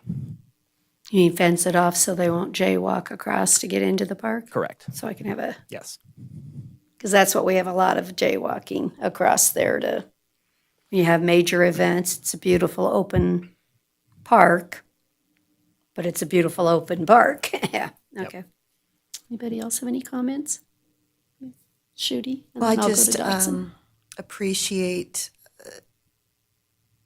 meeting the needs for the shared path and the shared use path. The other day, leaving a meeting, and I was driving eastbound on Highway 50, and there was a motorized wheelchair, on the south side, and there wasn't a sidewalk, and I was just so grateful that we are working on this project. That gentleman is part of that 7%. And so I really appreciate that. I also appreciate our conversation when I asked questions about the single lane from Carson to Stewart, and I was concerned about future level of service and how you addressed that is taken into account through the modifications of Stewart Street. While, beautification, I see it actually as a way to make communities safer because people go slower. People are in less of a hurry to get through an area because it is beautiful. It is inviting. It can be a destination unto itself. So I appreciate all the work that's going in, and thank you for taking our questions and our concerns because it is such a big project. Commissioner Dotson? Thank you. Try and make this quick. You're probably aware that the Jack bus routes are under consideration for revision and include William Street as the potential for bus stops there. With this being a complete streets project, I think it's real important that if those do come about, that you look at those and make those as safe as possible as well in your future looks. Yeah, thank you, Commissioner Dodson, for the comment. Certainly, we're going to work with the transportation manager and the transportation planning group to understand, what those implications might mean for us. We're already looking at a bus pullout potentially along Stewart Street. So definitely high in our priorities to make sure we get that right. Good, thank you. Commissioner Novak? Now, question, I know you're early on, but do you have all the right-of-way you think you're going to need, or is there a possibility that you have surplus that the city would not need when everything's over? Very unlikely we would have surplus. Very likely we'll need to acquire at least some small pieces that's part of the balance we need to strike there on financing, time to acquire. That takes a long time, especially because part of this project may go through the LPA process. And so we're trying to balance those needs on, what do we need from the right of way to produce the result we're looking for, right? Meet the project goals, but also not acquiring too much, right? As to get money and time involved, right? So just the bare minimum here. Thank you. Anybody else? Any public comment on this item? Nope. Okay.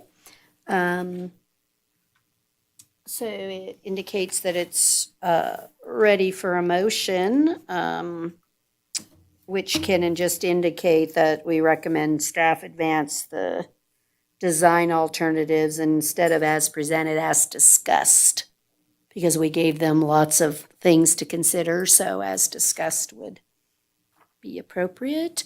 I'll move Mr. McQuarrie? to recommend that staff advance the recommended design alternative for the East William Complete Streets project with consideration for items that were discussed here. Second.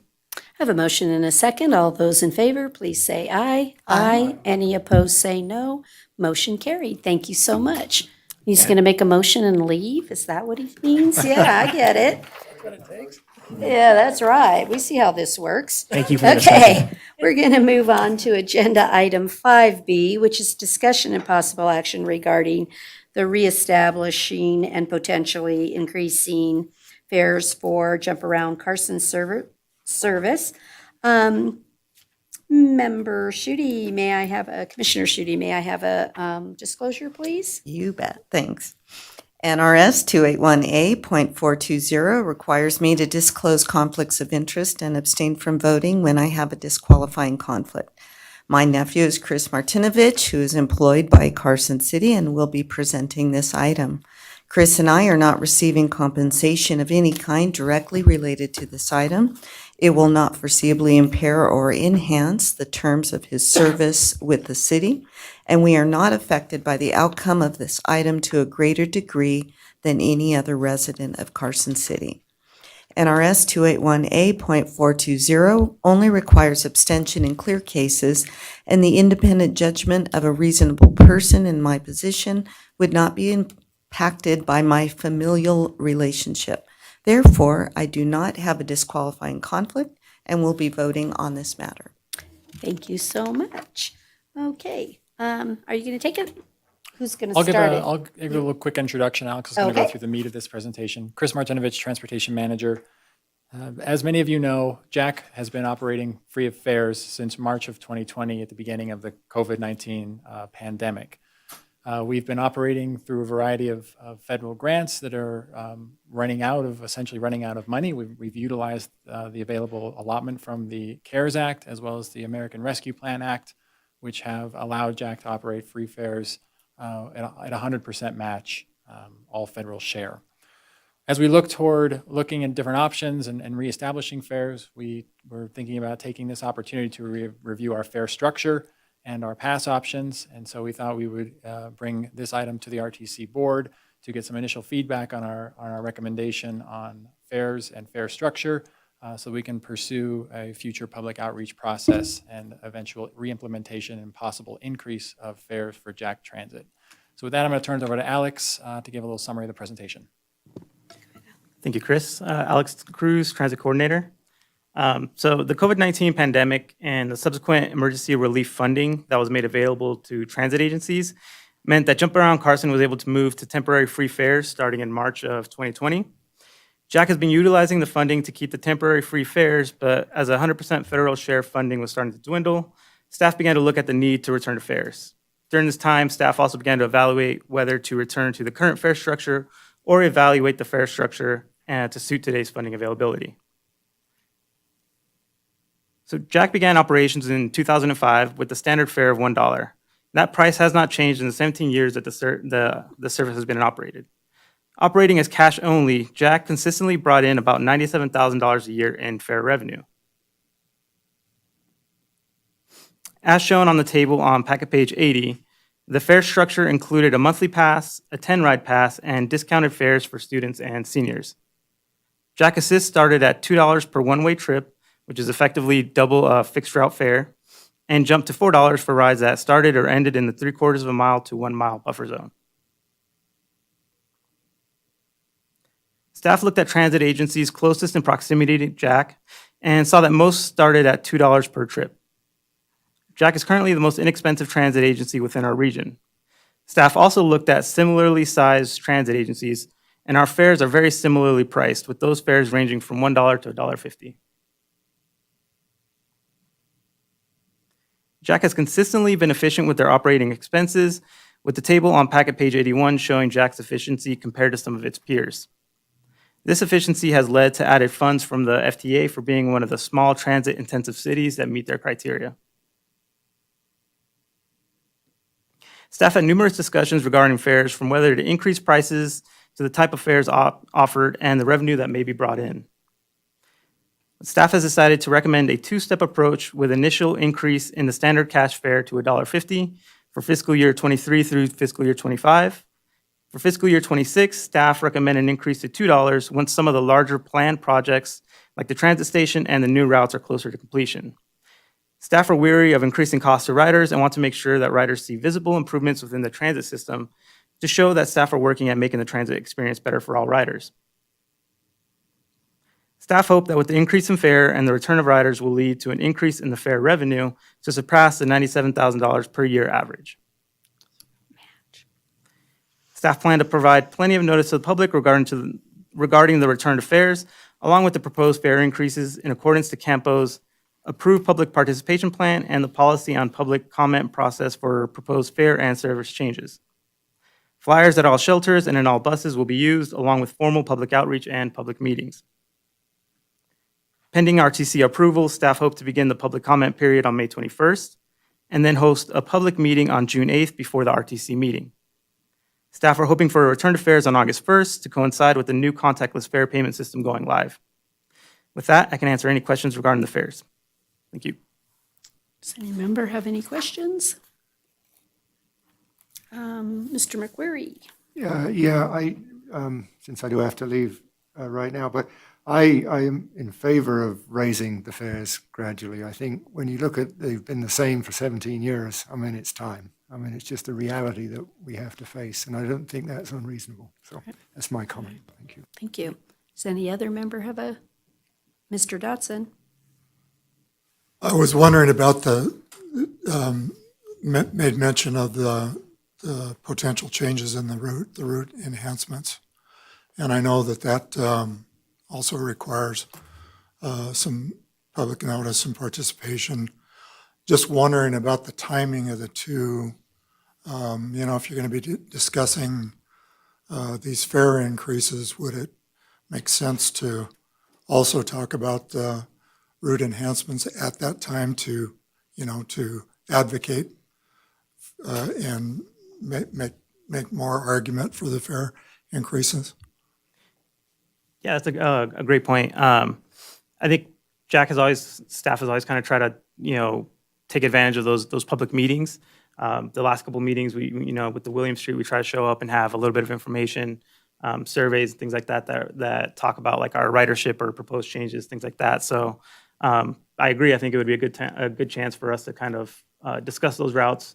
The process for the routes is probably a lot longer than the service changes, so it's good to kind of get input at every step along the way. So I agree. I think we should take advantage, and I think we will, have at least some maps and things like that, and just try to get some public discussion going.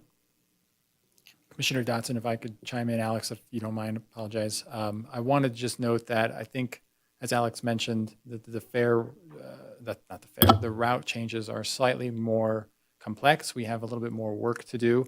We would certainly want to come back to this board before advertising what our final options are. We've been to this board in the past. We've received some comments about different locations, and so we're still refining those. We've got some good routes, and Alex and actually Marquise have been working on and testing those routes to see how the timing works with the different stops. We're not quite prepared to roll out the final approved, version for this board's approval. So I think while we can advertise, we're looking at route refreshes. I think we're still a little preliminary in saying these are our options. Mr. Novak? We still have a couple of months of free fares. Is there anything we as a RTC or Board of Supervisors or anybody can do to encourage folks to try the system while it's still free. It's a good way to see the city, right? On the tourism end, whatever, You can have a meeting on the bus, it takes you an hour to go around, but, I haven't seen anything really reinforcing it. The only downside is you still have to wear a mask, right? But it's still free. Masks are off now? You do not need to wear a mask any longer on Jack. Okay, I'll look at the front of the bus and see if it says that anymore. But, again, we'd like to get more people on right now, and now's a good time. If people are complaining about the price of fuel, gas, or diesel, now's a good time to try the alternative. So I don't know if there's anything we can do to encourage that or get a word out, or Chamber of Commerce or anybody to let folks know. But as far as the fares, the step fare, that sounds fine. Mm-hmm. Yeah, I think that no one likes an increase, and the hard part is they've had it for free, for a couple of years, so they're gonna feel like it's bad. But the reality is, we've got to have the money to utilize for the match requirements to keep the system going at all. And so I think when they recognize, I don't think anyone's not recognizing the increased costs for both payrolls. I am positive when we receive the contract negotiations for the vendor, it's not going to be at the same rate. Somehow I can just feel that. But like you said, and fuel costs are increasing, and so I don't really see a lot of choices here for us to take, unless we can find some more grants or other sources. And it is heavily subsidized. I don't know that people recognize the general fund is subsidizing this activity. So I think, again, it's unfortunate because we want to have people ride, but it still has to minimally pay for its portion, so. I agree, and I also think it's really important that there be ample, and I trust that there will be ample notification that fees will be increasing, and maybe even, hey, since you're still riding for free, start saving that money. But just a friendly reminder that it's still a great deal, and the fee increase 50 cents, that's, well, I know, percentage-wise, one could say that's a large increase, but the reality is we've been undercharging in many ways, so. Is there any public comment? Sure, come on up. You're not going to tell me how much you're going to be raising the fee on that. I spoke too soon and I should have been quiet. No, Mike Jacobs, General Manager for Jack and Jack Assist for First Transit. No, and at this time, we're not going to discuss that. But Commissioner Schutte, I will let you know, since you brought it up, the drivers, myself, the staff, we have been receiving lots of calls about when are you guys going to go back to charging fares? Mm-hmm. How's that going to work? We've been, with Alex and Chris, we've been passing along the best estimates, and we're currently saying, hey, we're looking at July, August. So we're prepping people on the buses and on the phone every day that, hey, these are coming down the road. Tentatively, you're going to see a little bit more for your bus fare, but that's, you've been going 2 years with no fares. So, it's kind of a wash at this point for them. So we are telling people out on the streets that this is coming. Good. Oh, no problem. Is there any other public comment? Okay, then I'm ready for a motion. And it won't be by Chaz. Okay. Commissioner Dodson. I move to authorize staff to begin public outreach and other necessary diligence for the reestablishment and possible increase of Jack fares as discussed. Second. I will second. Okay, I have a motion and a second. All those in favor, please say aye. Aye. Any opposed, say no. Motion carried. Thank you so much. We're going to move on to agenda item 5C, which is discussion and possible action for a recommendation to the Board of Supervisors to alter the truck prohibited and alternative routes. Brian, are you going to take us through this one? Yes, just 1 second while I get the presentation. Load it up.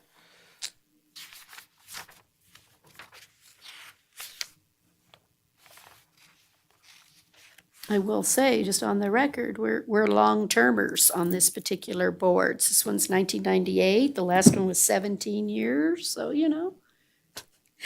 We're not changing things on our public often, are we? And no, it's good, right? You have a long-term consistency that you can count on things, right? Thank you, Madam Chair. Brian Byrne, Transportation Engineer for the record. Today, I will be discussing an update from the truck routes previously discussed on June 9th, 2021.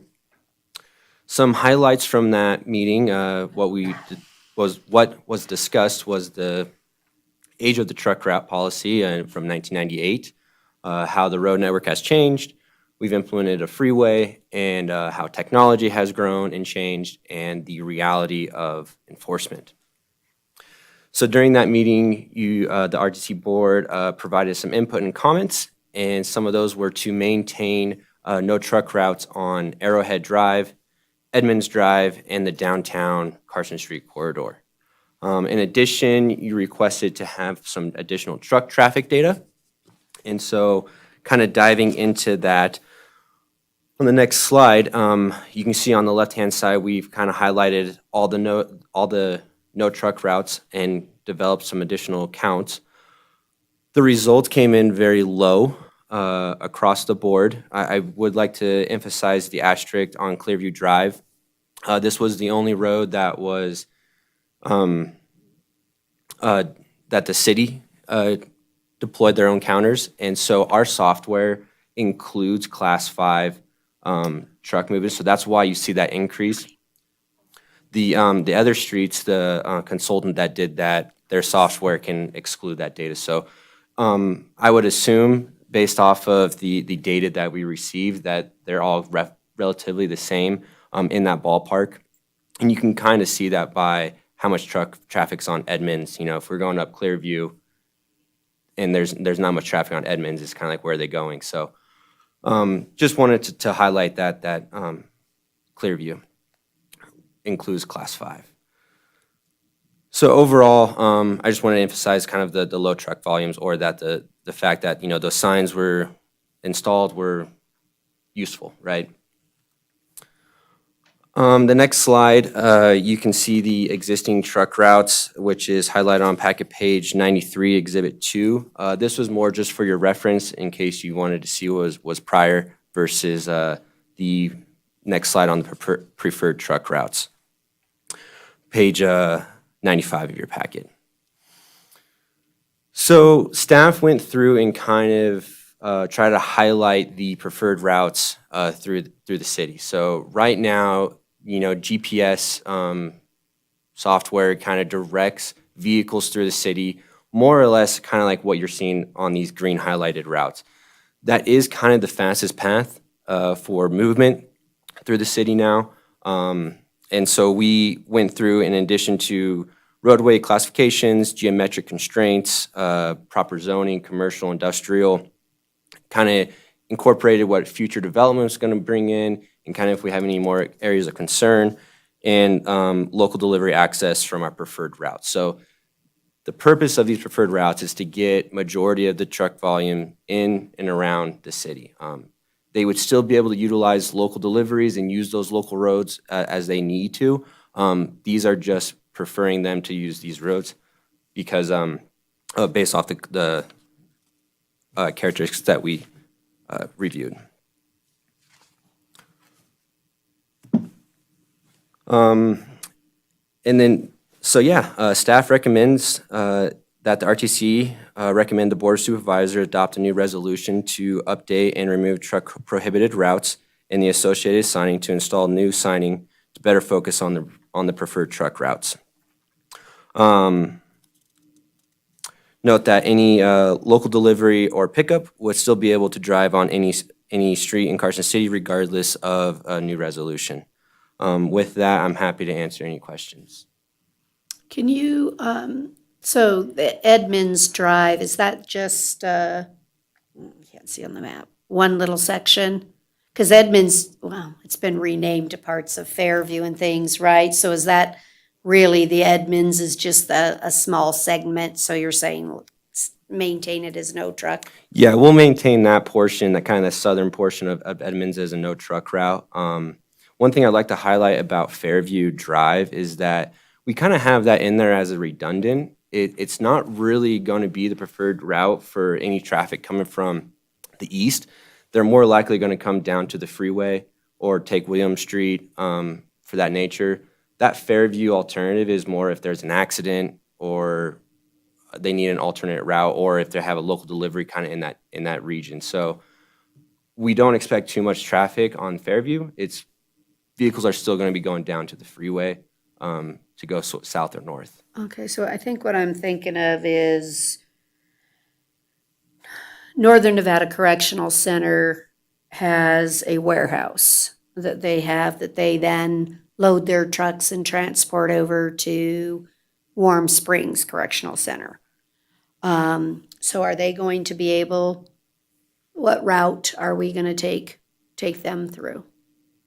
Because I just happen to have worked there and I remember, well, it again is odd, but I said, well, isn't that considered a local delivery? Going to take from one prison to the other? But they did not. They took it as they were not allowed to. And so they went all the way around and to go, anyway, they were going all the way around. So that's why I asked about what section of Edmonds, where are we really talking about that there'll be no truck? And maybe he can look on his little map that he's doing and say, okay, coming from Northern Nevada Correctional Center, can they jump on Snyder to Fairview? Or is that Edmonds? Edmonds also is up near the casino end, so I thought it kind of takes a hopscotch. For these roads, we do a little bit of naming issues. I would, right now it's outlined from Edmonds from Snyder up to Fairview is a no truck route. So they would not be able to? No. That's as it remains, as it is right now. And that's what I said, that's what's stopping them. Yeah. Or is that considered in your mind local? Yeah, and we can modify that as either way. It was just a recommendation previously to maintain Edmonds as a no truck route. I guess what I'm asking is why? What in the material or the data made you not want to release Edmonds? I believe it's based off of the residential corridor through there. It was previous comments I've observed. Yeah, at the June RTC meeting, June 2021, our understanding was that there were 3 roadways that we wanted to maintain as truck prohibited routes. Edmonds in this section was one of those routes. So for that reason, staff did not recommend at this meeting of eliminating that as a truck prohibited route. Should we have a different direction, we can certainly do that. I don't think there's one particular specific reason why this route, as opposed to elimination of Clearview or Kuntz, couldn't be considered as part of that analysis. But that was the primary reason that Edmonds was maintained as a truck prohibited route. Local deliveries are generally considered local on that route. In other words, there's no other way to get to your delivery site. So in the case of Warm Springs, technically, I would consider that as probably not a local delivery because Warm Springs Prison and the Northern Nevada Correctional Center, while at the opposite ends of Edmonds, they're not actually on Edmonds to make that delivery. Whereas if a delivery to any of the residents off of Gentry or Conti or Sinbad or any of those streets, that's a different type of conversation where there's no other way to get to those streets other than to use Edmonds.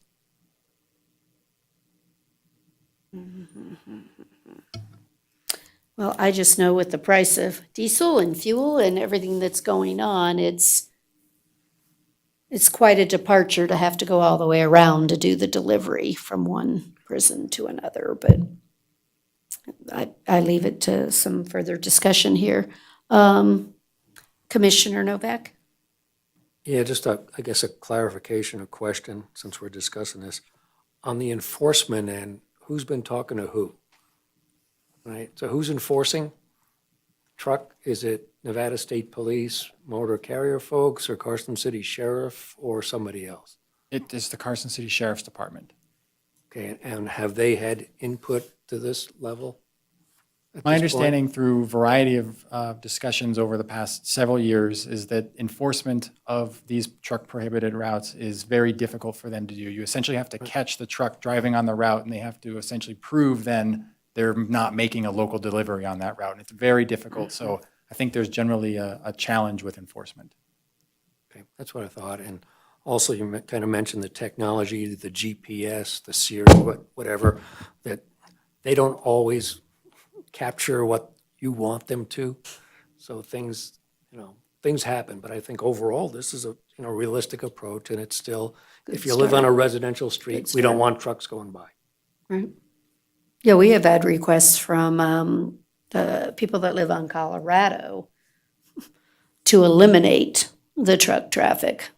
But that's one of our wider roads to allow the turn for that. But they have continually requested that we add that street to this list. So, and again, I'm okay with giving it a try. I just want to, put that out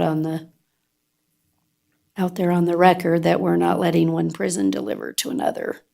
Yeah. And, the preferred route is to start highlighting, like, okay, if I can't go on this road, where do I go, right? If I don't have a GPS service trying to direct me, we can have some sort of sign that says truck route, follow the signs basically. So that's kind of going with the preferred route versus the no truck route. Mm-hmm. Okay. Mr. Dotson? My comment would be that if you have that preferred route signed coming south, from Fairview. So I would imagine one of the considerations in signing Edmonds was to prevent that whole route around the east side there. My point would be is if you eliminated the signage, if you did not prohibit the trucks there in that segment of Edmonds, I'm not sure you'd be picking up all that much additional truck traffic because you're showing the preferred route. Absolutely, from the yes. south, so. Yes. Commissioner Dodson, I do want to add that another area we frequently get some comments regarding truck travel is in the Stewart community on Clear Creek Drive and Center Lane. And I want to make sure that if we were to discuss the potential elimination of Edmonds Drive, does that potentially open up additional trucks to drive through that community to start using Edmonds Drive? Maybe not. I want to do that diligence and do some of that outreach to them to see what some of their concerns are. I think right now with Edmonds Drive prohibited, a lot of truck drivers sort of know that. And so there's not an impetus because there's no real where to go at the end of Snyder. And so while I'm sensitive to the prison direct connect, I want to be sensitive to other communities in the area, including the tribe. So we could consider that, definitely. But before we were to make that recommendation, I would like to do some additional analysis on that particular area. Mm-hmm. I agree, and there's also Livermore Park and the sports facilities that, and the traffic, and Edmonds is just as straight away, and I see that as a real potential for problems if it's opened up. Yeah, but right now they're going through the Washoe tribe because they cannot access Edmonds. That's an excellent Sorry, excellent Chris, point. it's the opposite. It's going all right through them, but that's okay. And perhaps maybe truck traffic would be lessened in the community. I just don't know that yet without doing an additional analysis, but that's an excellent point. But I'm okay with starting with, this is a good start. Well, it's a good start, Right. I think the good news is that the big trucks are on the freeway. We built it for a reason, and it's working. Yeah. So this will only make it better. Right. Okay. Is there any public comment on this? Again, I don't see any. Just for point of clarification for our benefit, would this board be interested in seeing that analysis, or are we going to try this to move forward? I just wanted to clarify that. Apologize if. No, I leave it to this board to, I don't know. I don't know if there's a way that one could actually consider the one truck that wants to deliver every day as a local, that maybe prison to prison is local. Okay. Right, and if we just. Reasonable Right, and that's exception. your actual accommodation is you don't open it up to the regular trucks that might be doing Saturdays and Sundays. That's not the Department of Corrections. They're not doing weekends that would interfere with Livermore Park or anything. They're not doing nighttime deliveries. They're for Right, the just most as we part- make an right. exception for school buses. Right, So- right. That we would consider that a local trip. Correct. That's all. Okay. And if it's our own enforcement, then I'm okay with that and leaving this to not consider the greater truck issues. Okay, thank you. That was very helpful. Okay. So if we're good, we'll accept a motion. Guess I'll try this one. All right. I move to direct staff to prepare a new resolution on truck routes consistent with staff's recommendations and to recommend that the Board of Supervisors adopt a new resolution on truck prohibited routes. A second? I have a motion and a second. All those in favor, please say aye. Aye. Any opposed, say no. Motion carried. Thank you. Okay, we're going to move on to agenda item 5D. Discussion and possible action for a determination that Rapid Construction is the lowest responsive and responsible bidder for the Solomon Drive Pavement Preservation Project. Does any member have a question on this contract? Seeing none, is there anyone in the public? Nope. I'll accept a motion. I move to award the contract as presented.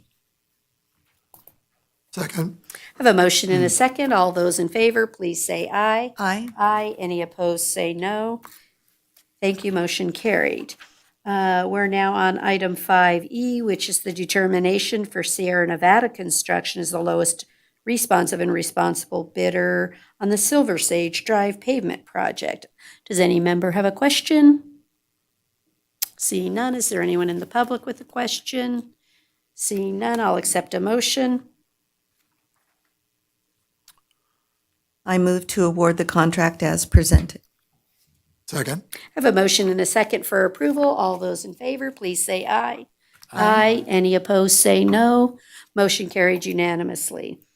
We'll now move on to agenda item 5F, which is discussion and action regarding the determination that Sierra Nevada Construction is the lowest responsive and responsible bidder for the Curry Street Pavement Preservation Project. Are there any questions on this contract? Member Dotson? I have a quick one here, Brian. I was just wondering, in the background and issues, it indicates that there were 2 bids that were opened.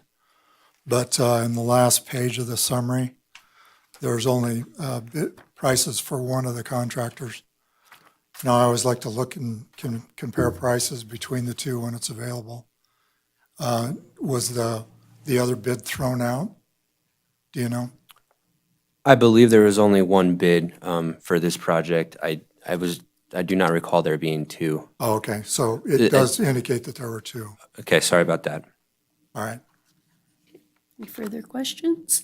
Any public comment on this item? Seeing none, I'll accept a motion. I move to award the contract as presented. I second. I have a motion and a second for approval. All those in favor, please say aye. Aye. All those opposed, say no. Motion carried unanimously. Thank you. Okay, we're on item 5G. We're moving right along now. Watch out.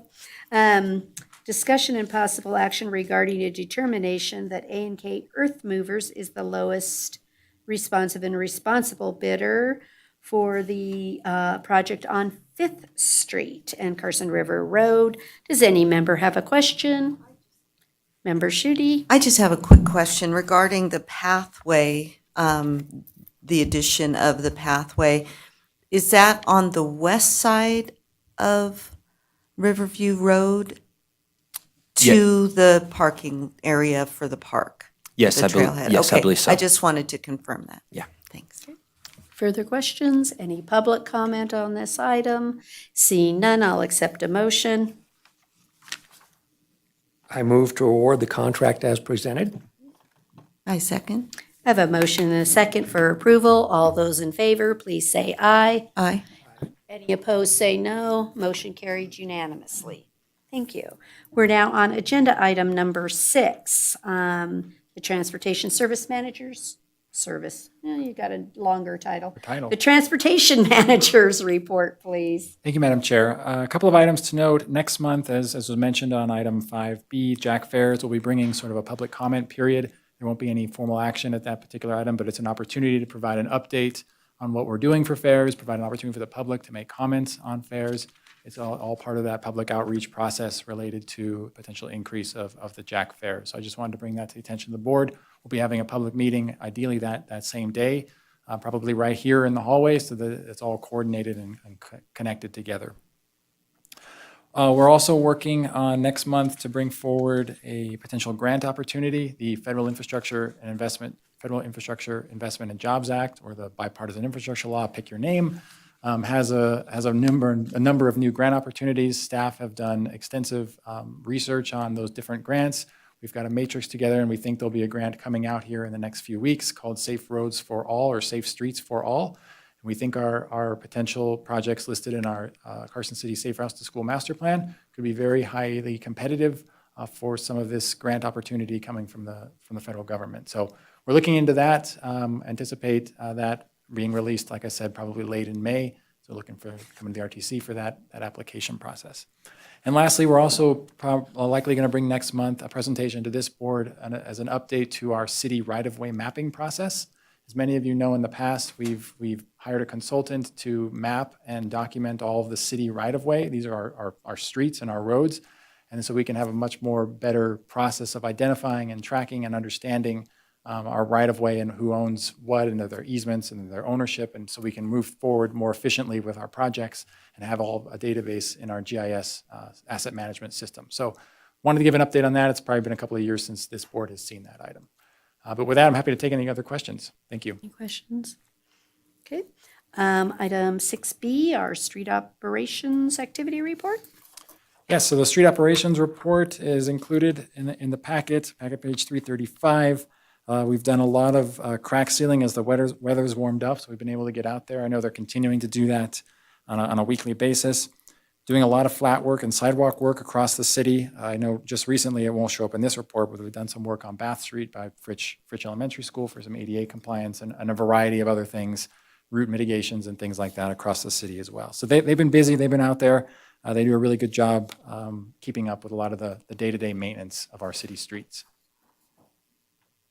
And just as a side note, I had some discussions with a gentleman, and you're getting ready to start some of the striping near the school districts and things, because he had a concern on Mark Twain School, that he thought some of the sidewalks and stuff, the painting was getting pretty weak. But I just wanted to put out on the public record that it is noticed or has been noticed, and you'll be preparing to do that before the kids come back to school for next year. That is correct. Our street crews commonly do that through all of our school zones over the course of the summer. Okay.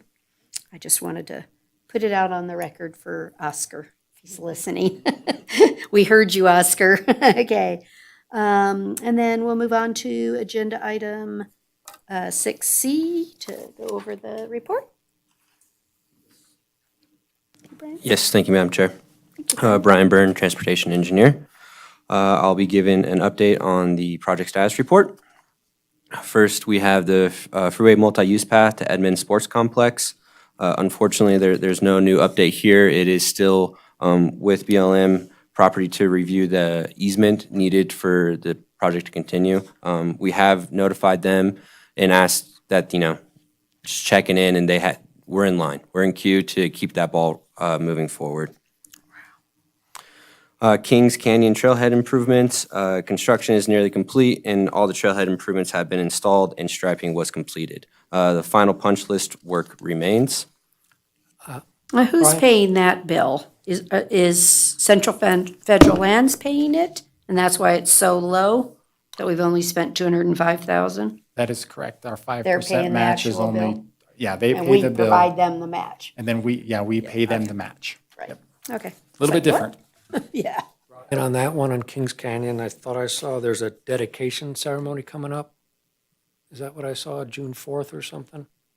we That's did? correct, Mr. Novak. There is a process. National Trails Day There's a or National Trails Day celebration. I will leave it at that. Okay. Something's going to happen. I might get picketed.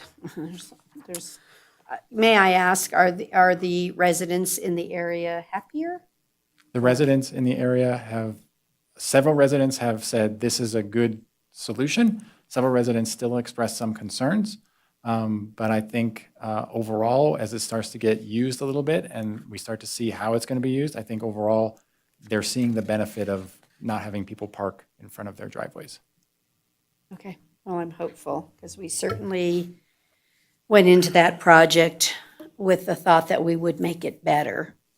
So I don't want to indicate that I did not have a lot of distressed homeowners in that area calling, but, so I just wondered if, by chance, now that it's done, I have not received any calls one way or the other for a little while. okay, sometimes that's good news, I hope. I hope that's good news. Maybe I'm too scared to reach out to her, but I might, just to see if it's better now, so, okay, thank you. Next is the Roop Street Rehabilitation Project. The design has been complete, and this project will go out to bid this fall to allow hopefully for a little more competitive bids. Construction is planned for 2023. District 2 Long Street Project, all the utility work and concrete work has been completed. Aspen is currently working on asphalt patching and plans to repave Long Street this week. And on this one, again, just for the record, it's probably, for as far as a street project, not necessarily some other projects, but probably one of the ones I've received the most calls on. And so again, there was supply delays, weather delays. And I think one of the things the public didn't realize too, we had a lot of the smoke issues that really delayed the contractor's ability to accomplish this project. So what you'd call, I guess, the temporary patching was a lot longer temporary patching than anyone would have anticipated. So I got a lot of comments of people, that maybe we didn't do our job right or they didn't do their job right. I think this one just turned out to be a lot of different conflicting issues that were a complexity to this project. But I again hope that they're in the process right now. I was on the road and they're starting to already do some of the paving at the top. So I hope this one is resolved. Yeah, I drove Shortly? through it today, and they're working. They're working. I don't really, it's not a blame, it's more, it maybe gave us an opportunity to really look at our processes and make sure we accommodate potential conflicts that can arise. So I just, again, want the public to know, we apologize that it just didn't go as well probably for Aspen either, right? But I don't think anyone could anticipate those horrible smoke days, and no one could work in those conditions. They just couldn't do it. So just wanted to put that out on the record. Thank you. Next is the Robinson Area Sewer Replacement Project. Construction of the water main on Robinson is complete. Construction of the sewer main continues in the area, and the construction of the road replacement and pavement is scheduled for May and June. The Colorado Street pavement project, bids were opened in March, and all bids were significantly over the engineer's estimate, and so Public Works will review the plans and will rebid this fall and hope to complete next year. Can I ask on this one, I see on all the projects, that they're coming in a little bit higher, not a little bit, higher than the engineer's bidding, but I'm noticing that we're funding those and doing those projects. So are you indicating this one came in just so high Yeah, that we it was, really couldn't do them? It was about 75% over the engineer's estimate. Wow. So Wow. So do you see us versus- having to I hate that ugly word, but are you seeing that we're going to have to really value engineer this project? Potentially. It's also more just the timing that this project came out. Some of the other projects that are over, we were able to kind of, Bid at the right time. yeah. So this one just kind of probably came when contractors and everything was so busy that it just didn't work out. So that's why we're hopeful to rebid it in the fall and see if we can get a better opportunity. Because it's really a needed project. It absolutely is, and I'll just add, we are looking at potentially other funding options to at least make up a portion of that shortfall. Potentially additional V&T funds could be Get used. this over the Yeah, so we'll take a finish look line. at how we're doing at the end of this particular fiscal year. If we have a little bit of excess above what we normally do, maybe we can roll some of that money into this project and get this one completed. So we're looking at those options. Okay. I'd like to get this one over the finish line. It's a tough road. It's a very wide road. And it has a lot of mixed use on that road because Yes. one side's completely residential and the other side's mostly small retail office. I mean, it just has a lot of use on that road, so. Absolutely. Thank you. Next is the Center Drive reconstruction project.